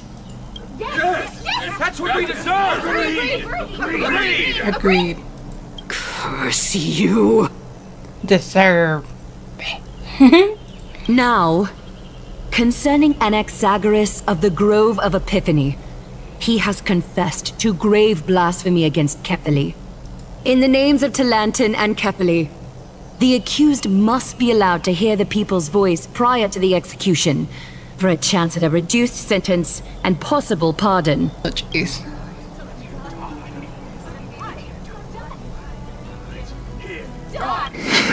Oh. Professor. Oh, gosh. Let him die. Let him die! Let him die! Let him die! Let him die! Let him die! He's having a smug smile though. Let him die! What decision will you make, Lady Goldweaver? Enough with the hesitation, Aglaya. This is not like you. Yeah, they always bicker at each other, so it's surprising for her to be hesitating to Anaxa. I don't want to listen to that chanting. Then, in light of the people's voice, O Talantan on high, may you bring death upon him. Geez, this lady though. Oh gosh, this is such a weird crowd. Messed up crowd, for sure. A sea of flowers? What is this place?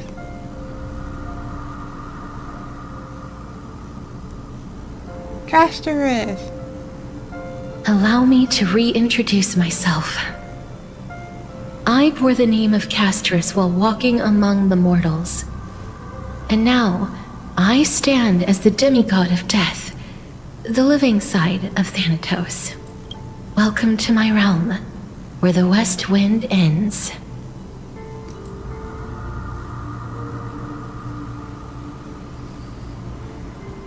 My character fight. Mom, I made it. My character arc is finally done. And they're looking at us at the camera. I'm saying it. I don't care.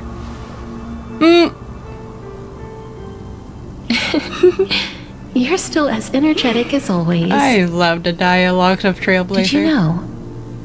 Every flower here was planted by Thanatos themselves. These flowers were originally both lifeless and immortal. But in the first rain brought by the River of Souls, they were given new life, flourishing as the bearers of countless souls. And it is my duty as the Master of Death to tend to their well-being and foster their growth in this serene haven. Similar to the structured cycle of life and death in the mortal world, these flowers too shall wither and fade, returning to the earth and then ascending to the sky with mist and tides. Eventually, they will descend to the mortal land as gentle rain. Every soul undergoes the perpetual cycle of reincarnation, albeit in varied forms, until the world meets its end. Yet, sadly, there's no time left for Emphorius to wait for when the flowers bloom again. Now, death is the power at my fingertips. It once led the souls of the deceased here, but I shall open the gate of the netherworld and return you to the realm of the living. What the? In exchange, please, take the core flame of death with you and complete the flame chase journey. Do not let our work thus far be in vain. You're not going back?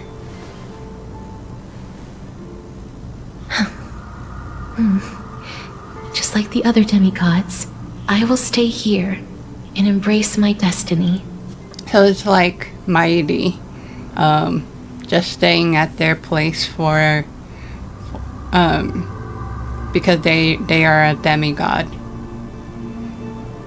So technically Castorus is not dead, right? That being said, it is not easy to guide a lost soul back to the mortal realm. The whispers of death are sweet and alluring. If your determination wavers, you will succumb and be forever ensnared by the netherworld's grasp. Please consider this a one-time exception. I will do everything in my power for the flame chase journey. And for your life, the only life I can save. I'll do my best. I am glad to hear that.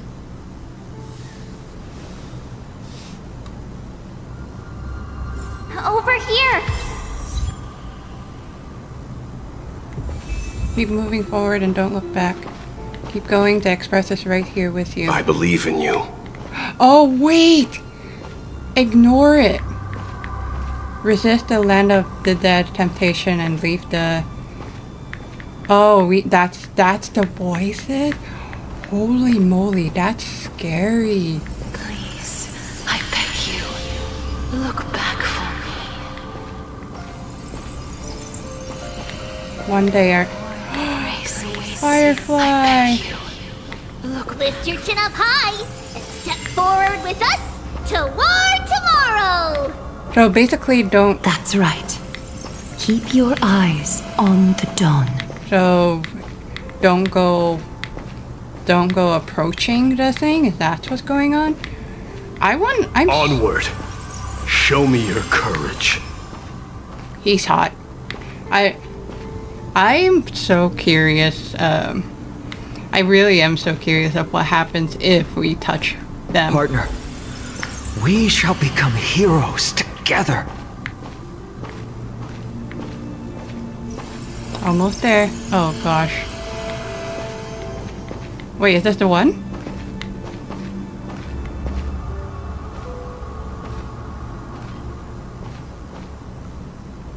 Finally. There was no voice on this one. Thank you, Casterus. Since I've already made it to the end, maybe I can have one last glance at the sea of flowers.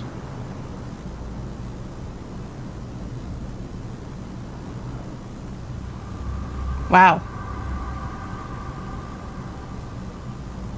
Don't turn around, keep looking forward.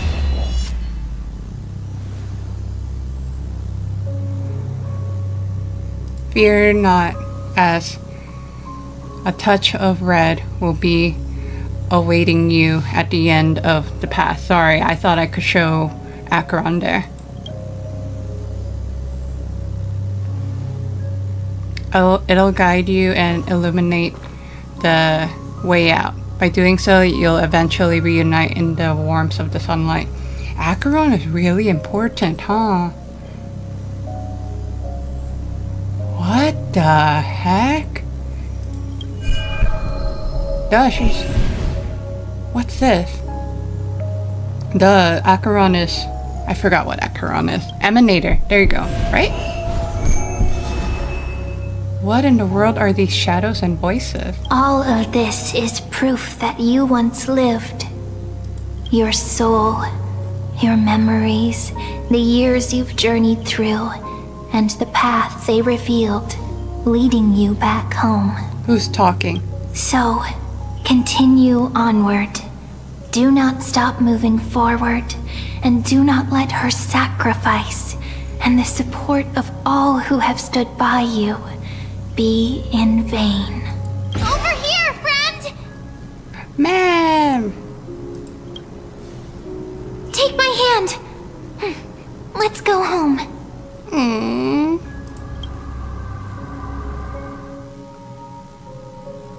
Goodbye, Netherrealm. Hello again, Mortal Realm.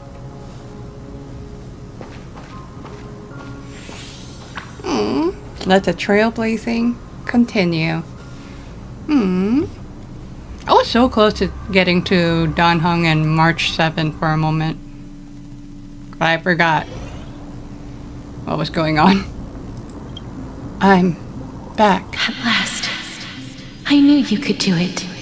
Your soul is still perfectly whole. As if some kind of force is trying its best to keep it together. Is it Orynyx's final blessing? Or is it a miracle of your own? It's truly incredible. Such a strange surge of familiarity. So hard to describe. Perhaps it is fate, once again fulfilling its own design. Or perhaps It is the laws from beyond the sky, so familiar to you, that intertwined our fates long ago. It seems that this is the riddle which cannot be solved anytime soon. The sensation of becoming a demigod is truly wondrous. It's as if the river of souls is winding its way through the depths of my spirit, transforming with each breath into a fine rain that nourishes the world. Do you recall that prophecy? At the end of the sea of flowers, the souls of the living shall warm thy fingertips, and after an embrace, there shall be eternal separation. I promised you that I would do everything in my power to give it another meaning.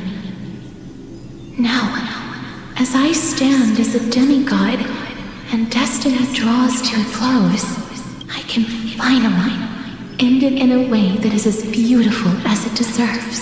The wish I once sought, but could never grasp, is now within reach.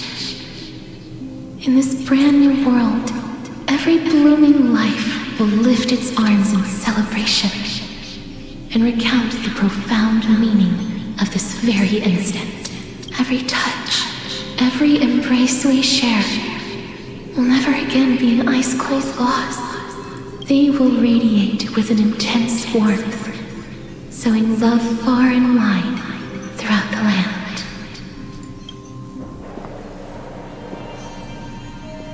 The other shore is very cold.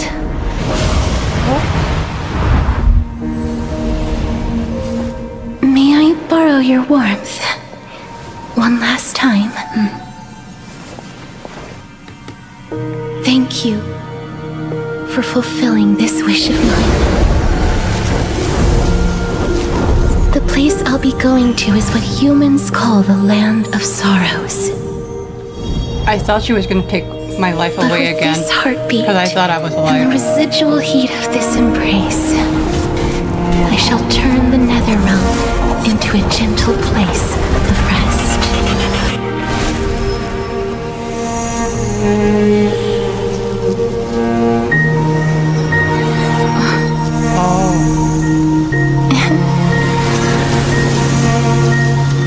This embrace may be brief, but it's the proof that I once lived. You go, girl. Farewell, then. May we reunite in the new world.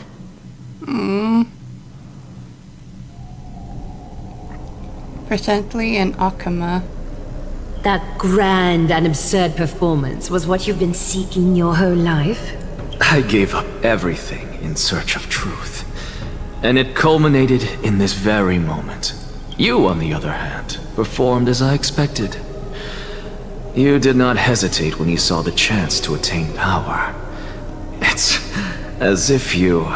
Crave power, like a fly craves rot. Those are your words, not mine. You said it, but he's all like, you said it, not me. But what you said at the end, did you already know what I had planned for Thinen? I may have lost an eye, but my vision is clearer than anyone else. You've nearly exhausted your humanity. You're no different from my current state as a walking corpse. That's true. I've long since burned to ash over the past 1,000 years. Only he is capable of unleashing a raging fire that rivals our final great enemy, Aquila. So, this is our last chance. How about we let go of the bad blood between us? May I resonate with your core flame, Aglaya? Please do. Are they being friends? That's impossible. To persist with your soul thinned to such an extent. You're insane. Just as you fight to lug your corpse onward to complete your unfinished goals, I have my own reasons for doing this. Until Finan grows into his position as the prophesied leader, I must continue to lead everyone on the flame chase journey. I must keep inching forward, even if only as an empty shell. I am really hoping this is not going to be the case where she's trying to train Finan as a leader, but Finan will betray everyone in the end. I hope that's not the case. I've long predicted this was the case, but I didn't think you'd already lost so much. How ironic. We would have avoided so many misunderstandings if you and I had just spoken this candidly before. But casting aside our ideological differences, there is one thing you and I agree on. Finan. Yes. He was born to be a hero. He understands the hearts of the people, and I can confidently say he is a far better leader than you. Only he is capable of fulfilling your mission. I'm sorry, Aglaya, but he's not wrong. Sadly, he is a man cursed by Nestia. But by my estimates, his horribly elaborate sense of style should not impede Era Nova. Congratulations are in order. We found common ground at the very end of our destined paths. When you put it that way, it makes me want to take back what I said. Aglaya, we're back. Come welcome our great hero reborn from the ashes. I hope he didn't hear your earlier assessment. It wouldn't be the first time I criticized him. A man should be aware of his own shortcomings. Wow. Just wow. Done hung. You're like gone for like I'm gladdened all by of your this. triumphant return. For all of this story. But I don't see Castris among your number. Oh, she doesn't know this too. It looks like she not only helped me prove my theory, but helped you fulfill your mission as well. She finally understood her origins and completed her trial.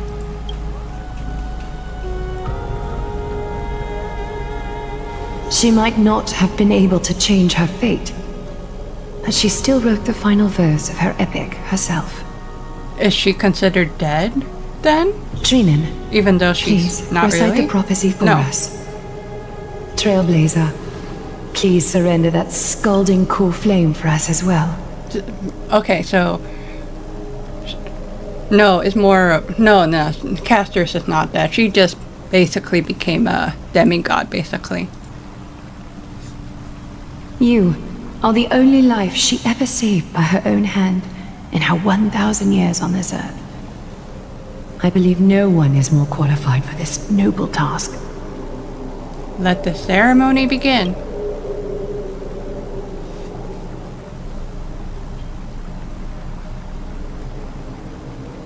O gods who have returned, and gods who are still watching, today we bring you a soul laid bare.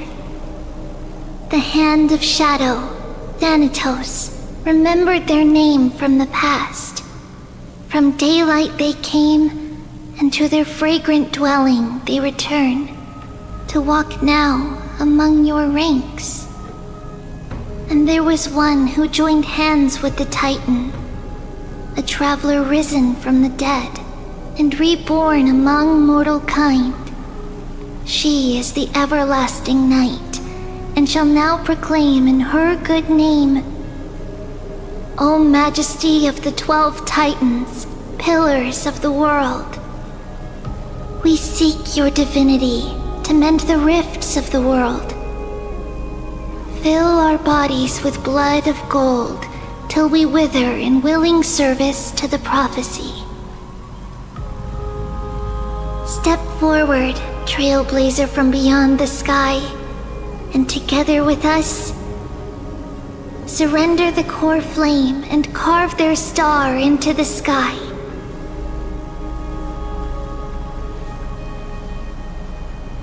Goodbye, Casterus.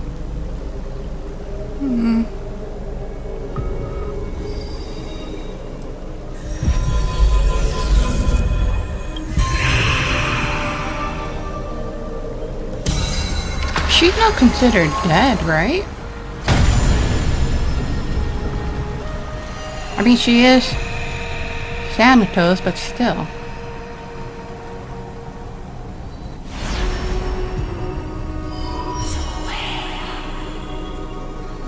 A constellation for death. For life and death, to be more precise. True that. Look! It's... Oh!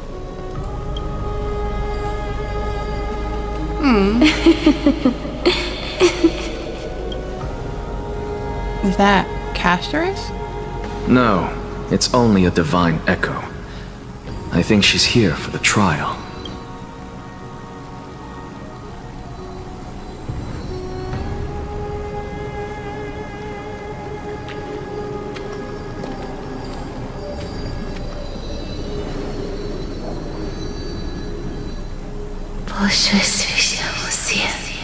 Oh wow. She really is a Titan.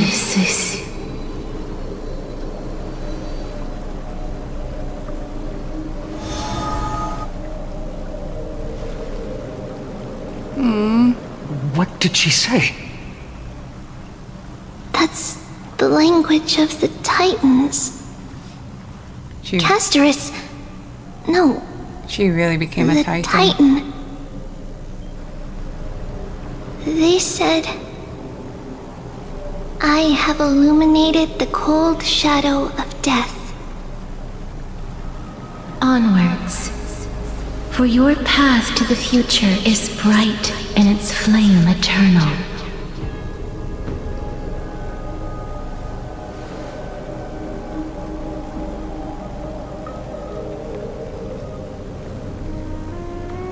Do not forget. Constellation of Death is gold. She made quite a scene. I suppose it's my turn now. Oh god. I won't stop you. Professor, you... What's with that look? You were present. So, let's get this execution over with. We wouldn't want to bring shame to Akima's divine laws or keep me from creating a new world. We're actually gonna witness this? You never change, do you, Professor? I don't understand. If your theory is correct, you'll lose all memories of your past life once you become a Titan. So what's the point of becoming a god? Of course there's a point. Even if I forget who I am, I'll still have my brilliant mind. Wow. It goes without saying, I'll find a way to retrieve memories of my past life. Besides, I still have you, don't I? I still don't really understand what you said during the assembly. Even if it were true, things reforged from memory could never be the same as the original anyway. Then allow me to tell you right now that you're wrong. What exactly are we? My answer is that the Chrysos heirs are the future Titans and vice versa. Of course, this answer only applies to us. So, what are we when it comes to regular mortals? The very essence of the world, our souls, are tiny invisible seeds that hold records of each person's memories of the world. And we are the buds that sprout from these seeds to grow into great trees. Is that what Newsporism means? Correct. Once our physical bodies are born, we become new extensions of the world. From there, we plant our seeds into someone's memories, and then scatter them into the hearts of countless people in the future. Just as seeds are affected by their environment, so too will our appearances differ across memories. But the partial memories we carry will always be the same, because that is just how the world is. To destroy our very existence, one must destroy the world itself. But we have someone who will still live on with his perfect memory. That person is you, child of Kefali. This is what it means to be the world-bearing Titan. So, carry everything of this world and live on. Don't disappoint those most precious to you. Don't disappoint Lady Goldweaver. And especially, don't bring dishonor to my theory. Anaxa, I swear to you, I'll lead everyone to our reunion in the new world. It's gonna be depressing later, huh? Good. That is all I have to say. Farewell, everyone. May we meet again in the next life. Farewell, great performer. May Circes safeguard your thoughts. Salute him in the same way. May Circe safeguard your thoughts. Are you satisfied, honorable Titan? Very.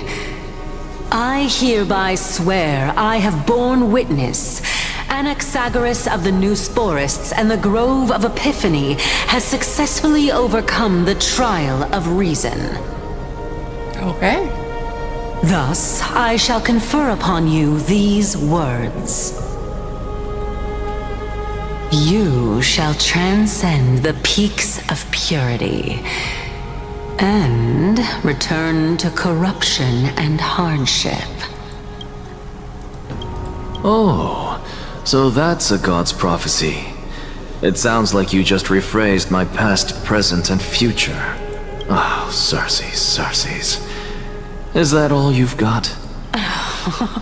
Well, you've already transcended the peaks of purity, and you were never the type to give me any leeway.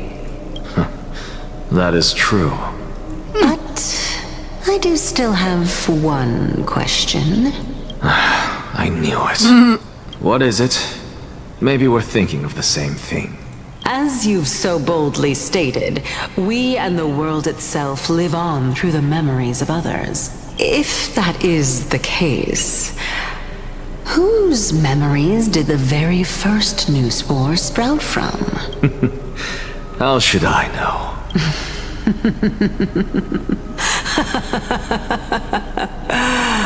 Oh my. But, since we are both equally curious, we should allow the children of humanity who come after us to investigate in our stead.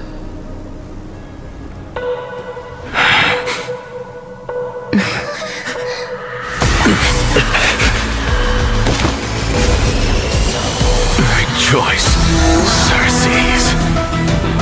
I sow the seeds of suspicion in the new world with your soul! And now, the objective is complete. That is all. Wow. Wow. Thankfully, she's still alive.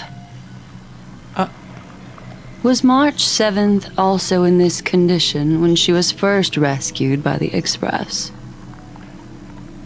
Her condition was very similar.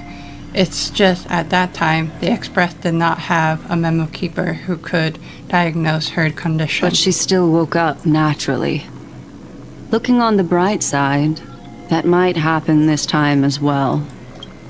When March awakened from the ice, her memories were completely wiped clean.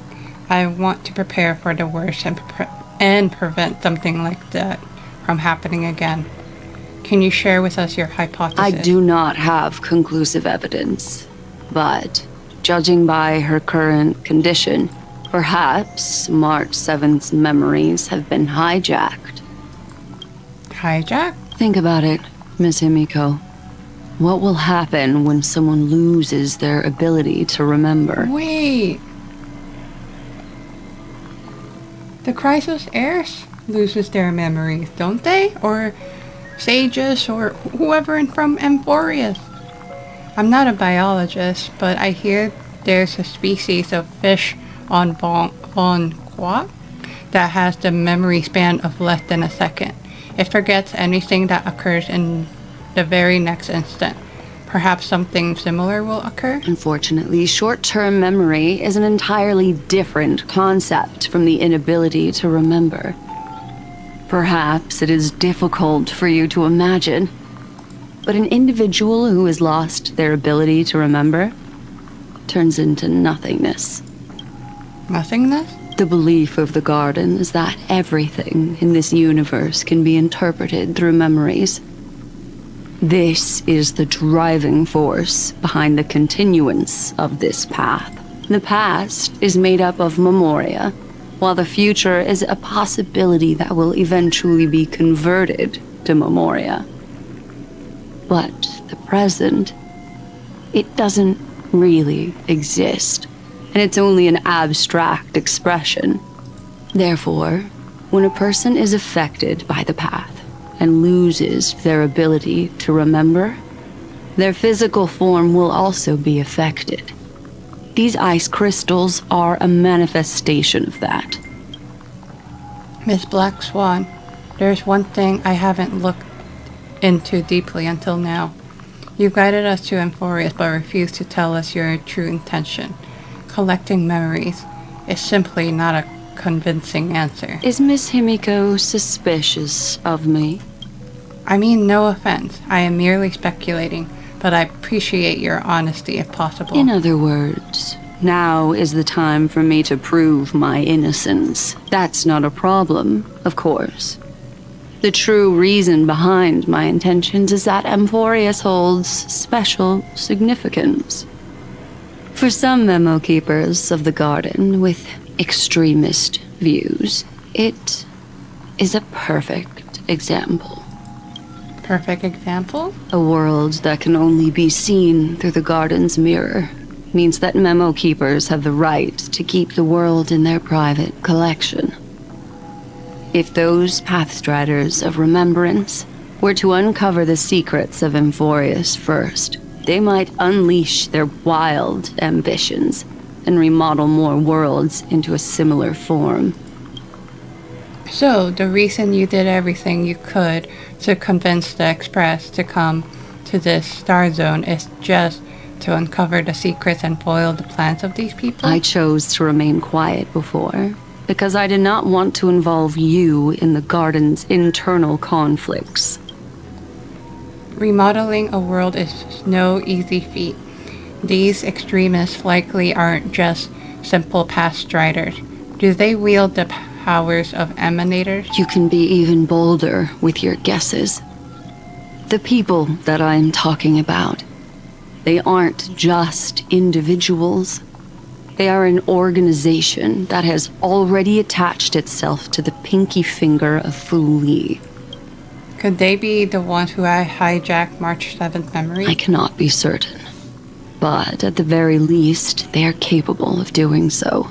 Interesting, so never mind about the Amphorius part. I am deeply sorry about what has happened to March 7th, but the deal that I propose still remains a fair one. Amphorius is still an excellent destination, and investigating further might allow us to uncover the truth behind the accident. Miss Himiko, the wisest choice right now is for us to continue cooperating. Huh? What's wrong? Let me take back a part of what I said just now, Miss Himiko. Although we indeed struck a deal, it seems like I have involved you in some unforeseen danger. Please accept my deepest apologies. Did she just sense my death or something? Has something changed? It's Fu Li. Their gaze has just swept across Amphorius. Oh. Oh. Oh, how interesting. And then there's Bihura. I never expected a mere memo snatcher to be actually hiding so much inside her head. What's even more interesting is that the word Amphorius has appeared in her subconscious. This lady seems to be having fun. Is she usually like this? It's, hard to explain. What are you two whispering about?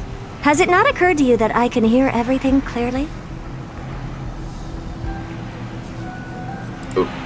Please pardon me, Madam Herta. Would you mind sharing with us what you've discovered? The ones who need help are the Astral Express. You will have to put up with my methods, even if they are rather unconventional. Let's get back to the topic. By using the fourth mirror, I rummaged through the brain of this memo snatcher and learned a good deal. Not only does this person know of Amphorius, but there are also many memo keepers who are interested in the place. I searched through her consciousness and found the following terms: the Eternal Land, the Rejected Land, and the private collection of the Garden of Recollection. It seems like Miss Black Swan is indeed hiding some things from us. Which she told Since Himiko. I'm not able to find any useful clues from the outside, why don't I personally visit this mysterious Amphorius? Oh. You're planning to head to Amphorius yourself? Yes, but not in the flesh like you all foolishly did. See these Herta mirrors? With them, I can project my data spirit entity to any corner of the cosmos through spatial warps, without even needing to leave my room. But of course, these corners of the cosmos must be within the coverage zone of inter-astral peace communications. After all, this is collaborative technology. I see. You do seem like the more indoor type. Although that star zone is not within the network of the IPC, the Express itself can serve as a signal station. Come, give me the astral chart coordinates. Then, sit back and enjoy the show. Well, shares the Astral Express coordinates with the Herta.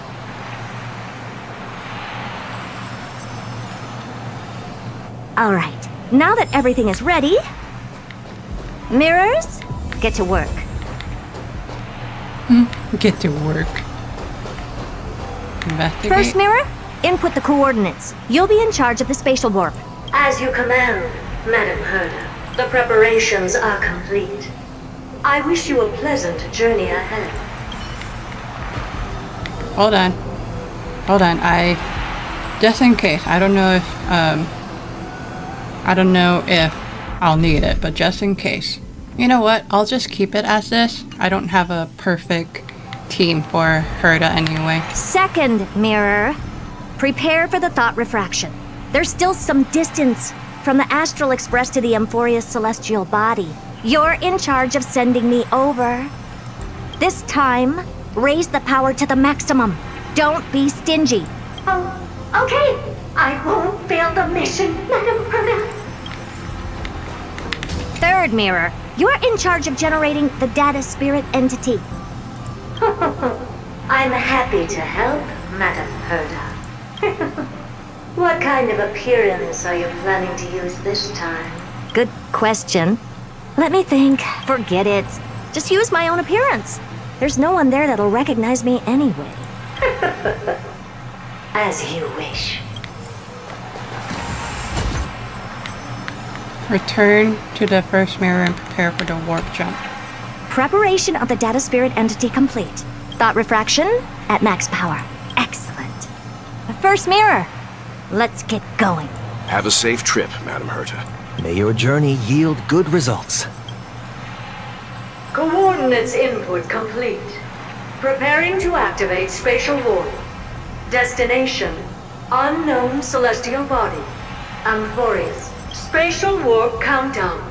5, 4, 3, 2, 1. Warp activated. Oh! So that's Amphorius? Its appearance is, well, sure is unique. Second mirror. Prepare for thought refraction. It's time to send me in. Alright, please read the safety protocols carefully. Can't you hurry up?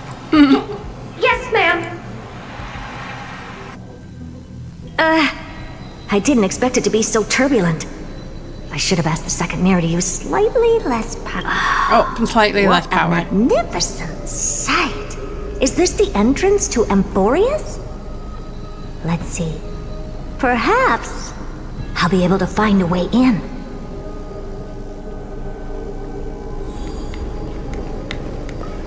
Whoa, what the heck? What's this? A statue? It's ugly. I don't like it.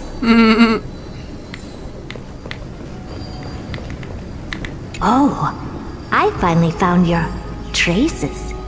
How esteemed must you be for the great Herda to come out personally? When we return, get ready to become free labor for the simulated universe for the rest of your lives. Oh gosh. Who are you? What's this? Oh, how creepy. Oh, it moves? Who are you trying to scare? It's either a projection or a fake. There doesn't seem to be much to take note of. Now then, how am I going to get into Amphorius? My deepest apologies, esteemed lady. I'm afraid that you cannot proceed further. Lygus? Who's there? Your visit, although not part of my calculations, is a pleasant surprise. It's a pity that the preparations are not yet in place to receive you with the hospitality that someone of your status deserves. Are you not going to answer my question? Who are you? I have many identities, and I'm going to have even more in the future. That's ominous. But if you just need a form of address, you can use my common alias, Lycurgus.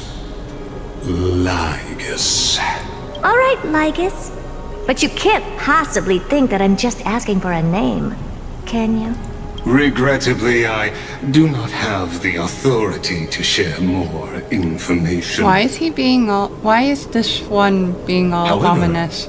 Standards are always flexible.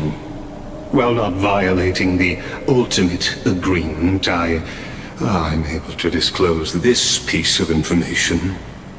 As you thought, this is the entrance to Amphorius. Now, please, kindly turn back. Amphorius is not a world that you should be involved with, regardless of what kind of magnificent achievements you have accomplished. This place will not open its doors so easily. You seem to understand me very well. Then you should know that I have no reason to listen to you. Your reaction is completely within my calculations.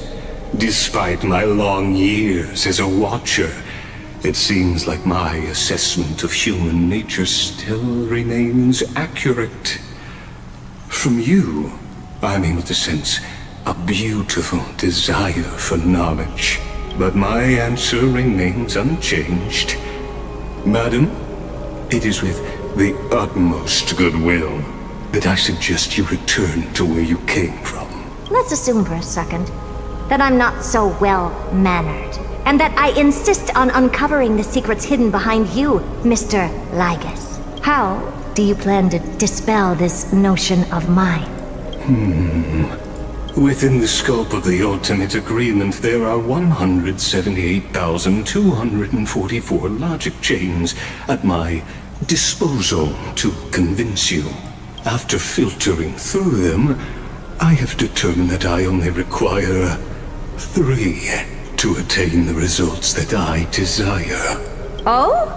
I'm all ears. First, for reasons that cannot be disclosed, Amphorius is a completely isolated celestial body.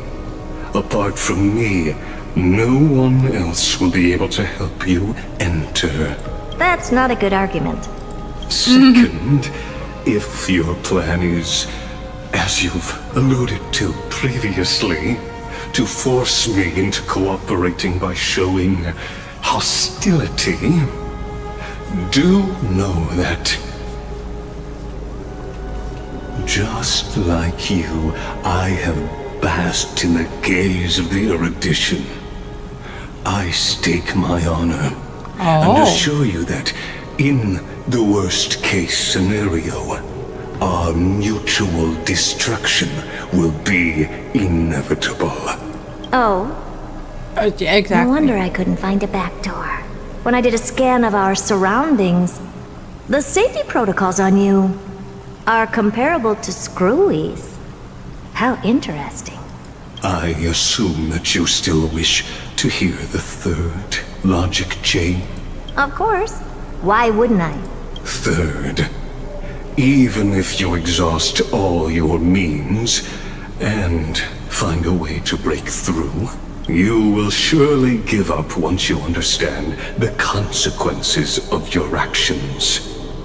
After all, throughout your long life, as much as you'd hate to admit, your conscience has played a crucial role.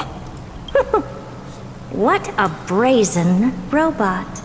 You think that you can actually understand me through your paltry calculations? But since you put it that way, why don't you tell me what these consequences will be?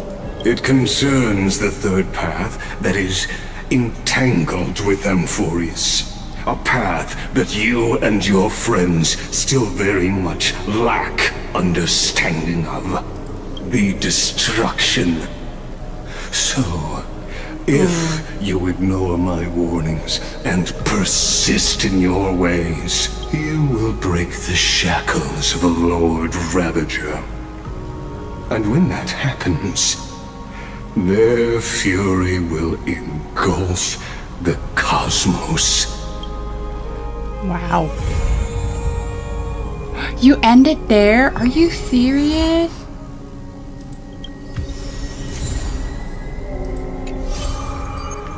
You end it there? Why? Why? Why you end it there? Here we go. Camera off for this. Why are you still going mem mem? Mem.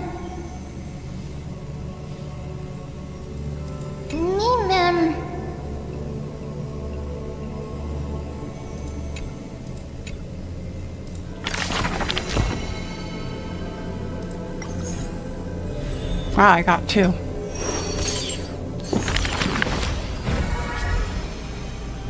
Oh, snap.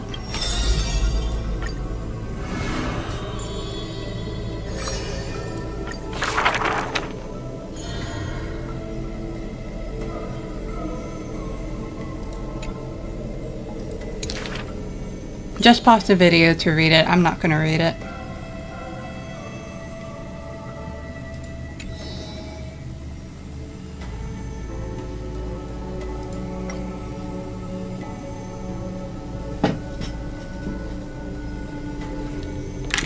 I have always lived in isolation.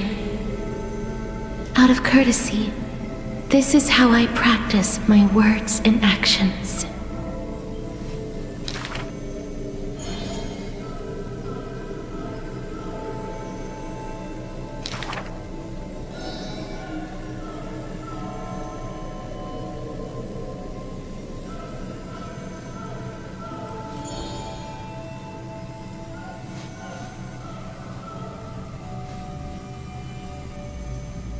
Those words are true.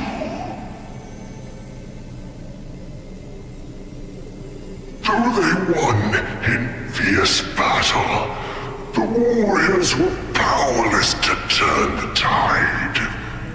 It was the embrace where death dwelled that gave early release from their pain.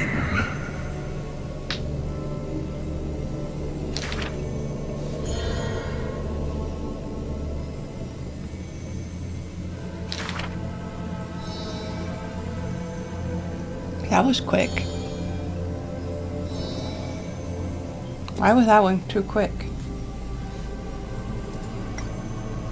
I must peer into all fates unknown.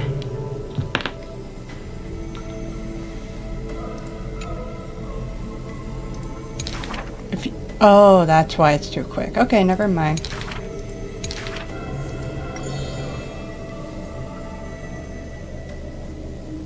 Death is abominable in humans' eyes.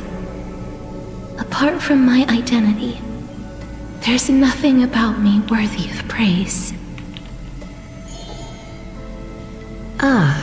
Well, none can know all things, nor be skilled in all crafts. Her works are too early for the living to comprehend.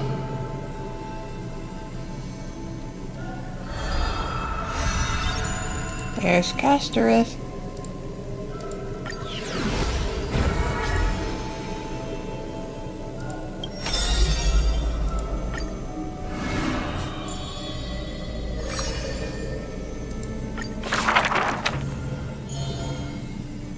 I saw the spell the professor carved on his body.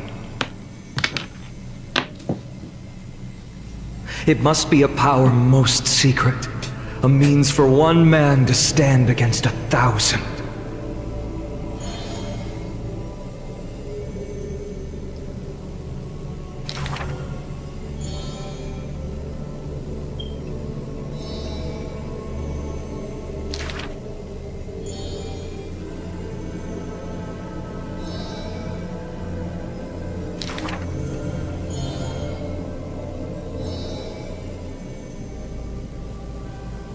Creation is the Titan's work, and slavery is the Titan's manacle. When imitating divine evil, there's no need to invest reason, most pinnacle.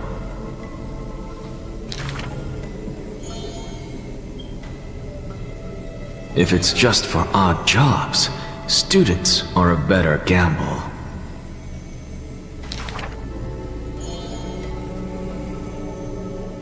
For a wise one, 5 answers reveal creation's secrets, the truth hidden and bold.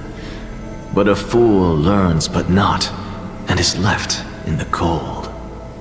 Now, inquire.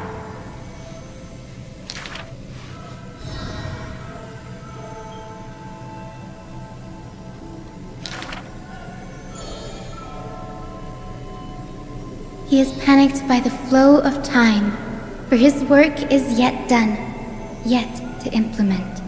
This man is too arrogant, and he intends to desecrate Orynyx's accomplishments.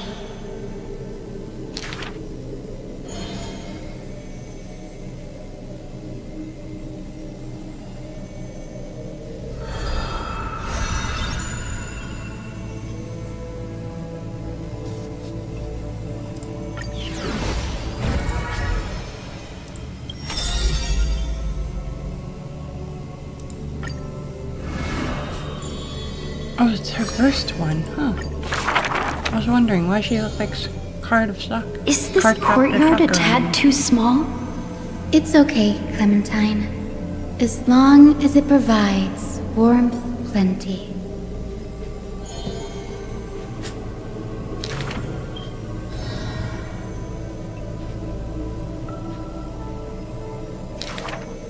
Welcome to the Twilight Courtyard. How can I help you? The end times are coming, and we all wander more and more. Oh, you may heal our wounds, but you cannot cure despair.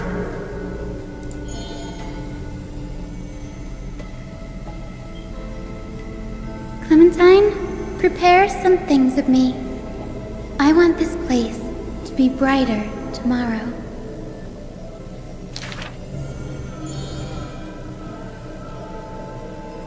Long time no see, Hyacinth. Are you here in Akama for a visit, or do you need help from us? I want some shining things, even if they're considered junk.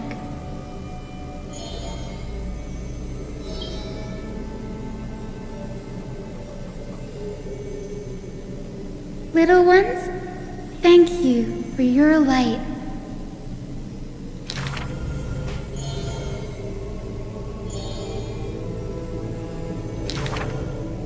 Wow. There's light everywhere. What a warm place.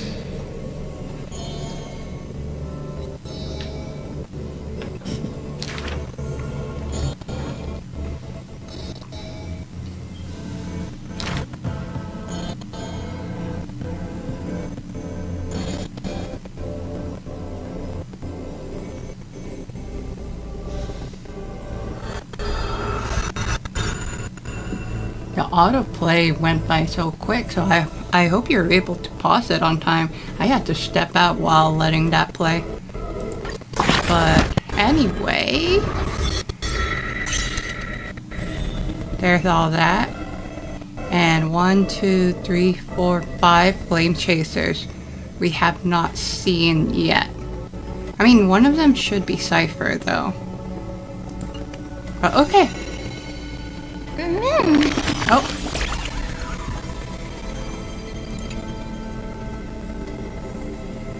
Oh God.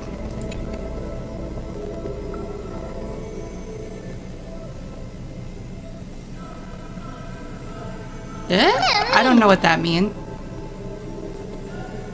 I kind of forgot what it means.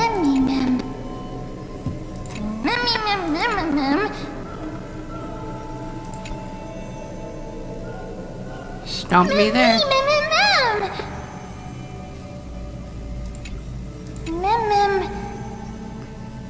Mem should be talking already. Okay. And that is it for the Honkai Star Rail version 3.2. 3.2, right? Yeah, 3.2 story. I like it for the most part. Not my most favorite, I'll say, but it does give some. But it's satisfying that one NPC that I really did not like. Oh man, there's another one. Is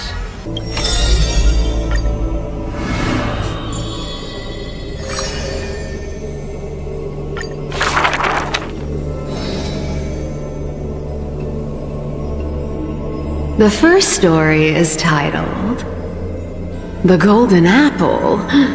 It doesn't have to go to the fairest.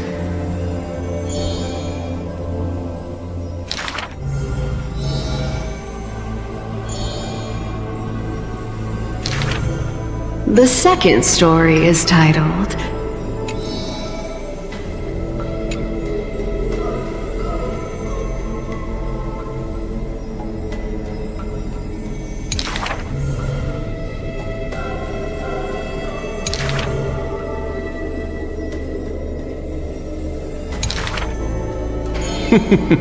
Even the best athlete could never catch up to this turtle.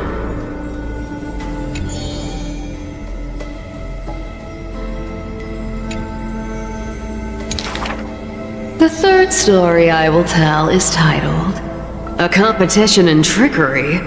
Who do you think is the Grandmaster?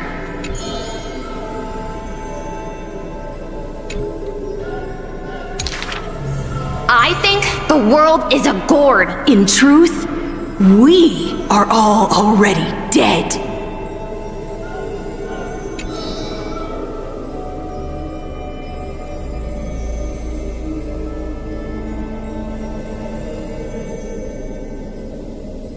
Zagreus can only tell lies, and I am Zagreus.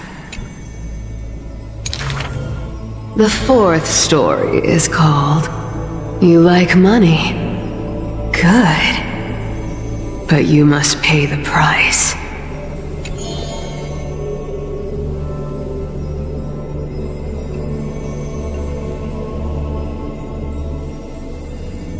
Please give me the power to turn anything into gold.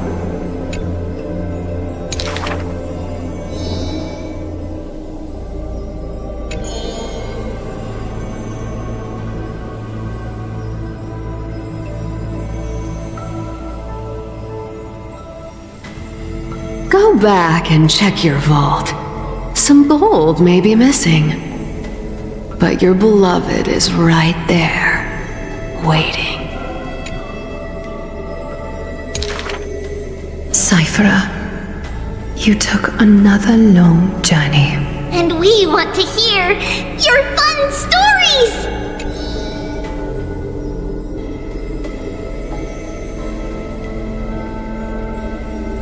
Basically, I visited 4 places, tricked them to my heart's content, and came back fully rewarded.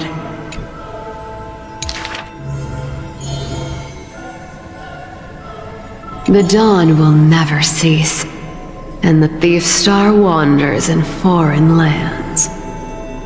How would you know that I am not lying right now?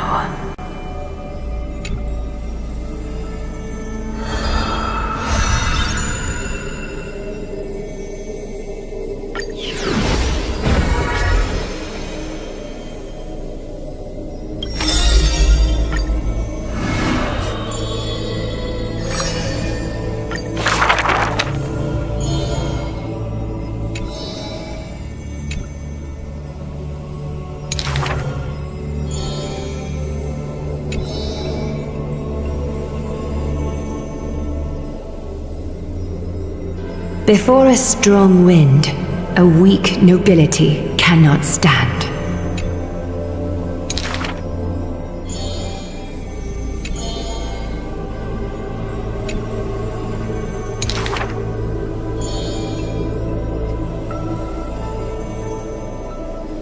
Miss, would you like to pick up the shuttle again and weave for me?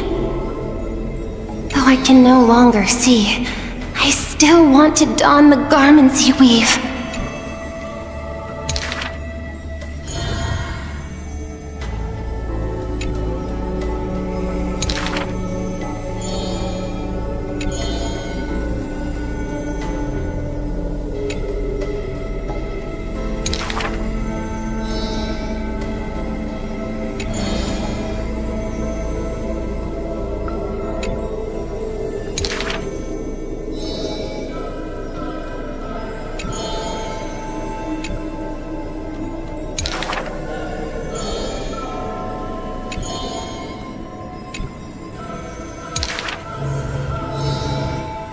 Why are those that appear so fair in fact ugly in truth?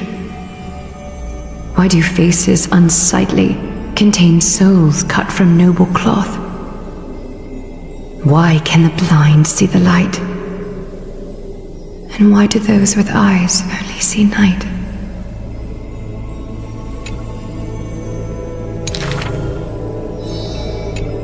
If you no longer have the power to see, then with my destiny, I'll exchange for eyes that can see everything.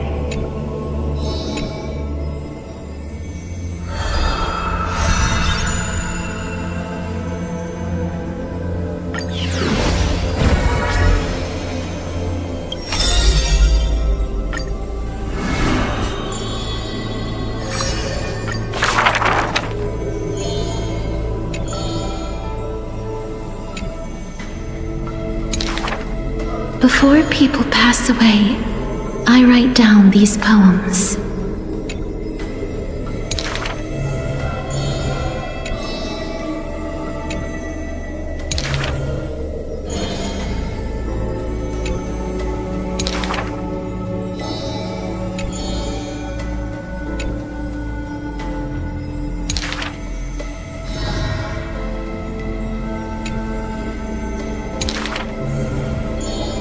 This is truly difficult to write. My duty is to lead the living to the end. I cannot think of a fitting end for a poem to the dead.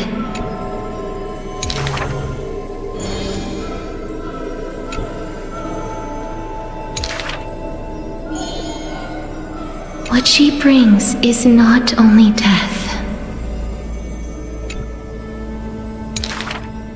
Apart from death, there is something else that is worth remembering.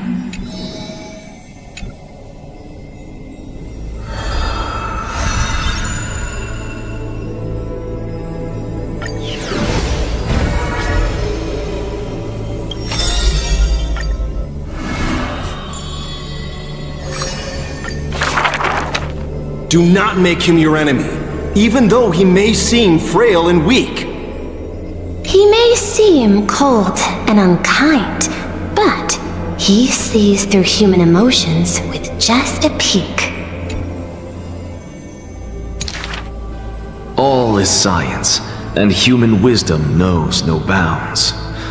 Both martial prowess and emotions are knowledge that can be found.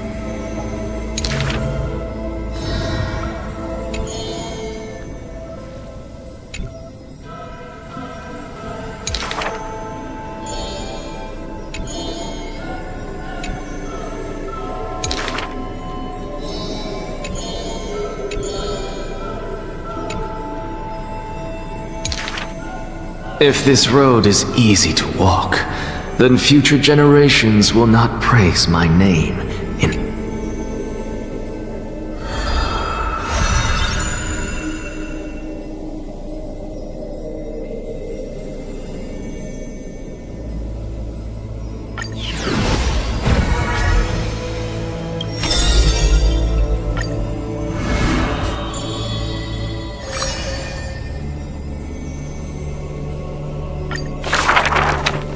To die for glory is not eternal sleep. The world after death is superior to reality and basks in light. Cowards who dare not to look death in the eye. Longing for a martyr's heaven and reciting self-deceiving stories.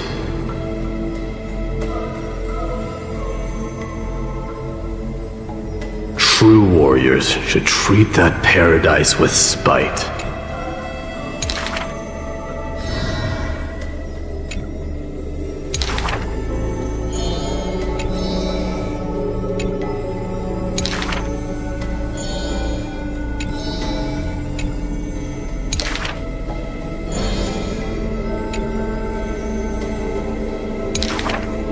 Therefore, a traitor who does not inherit the throne is a king most infirm.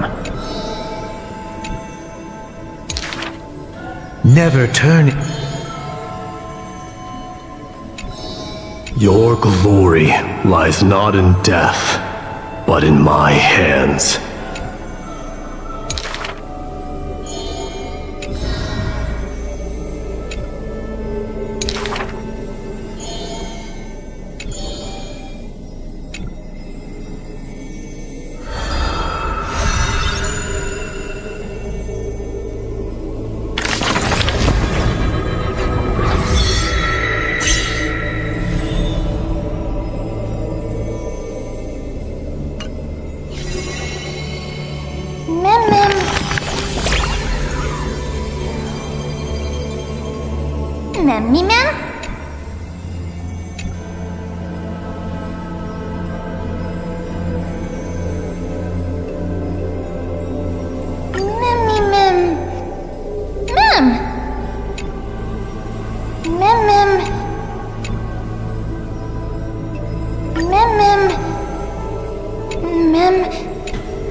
That is it for this one.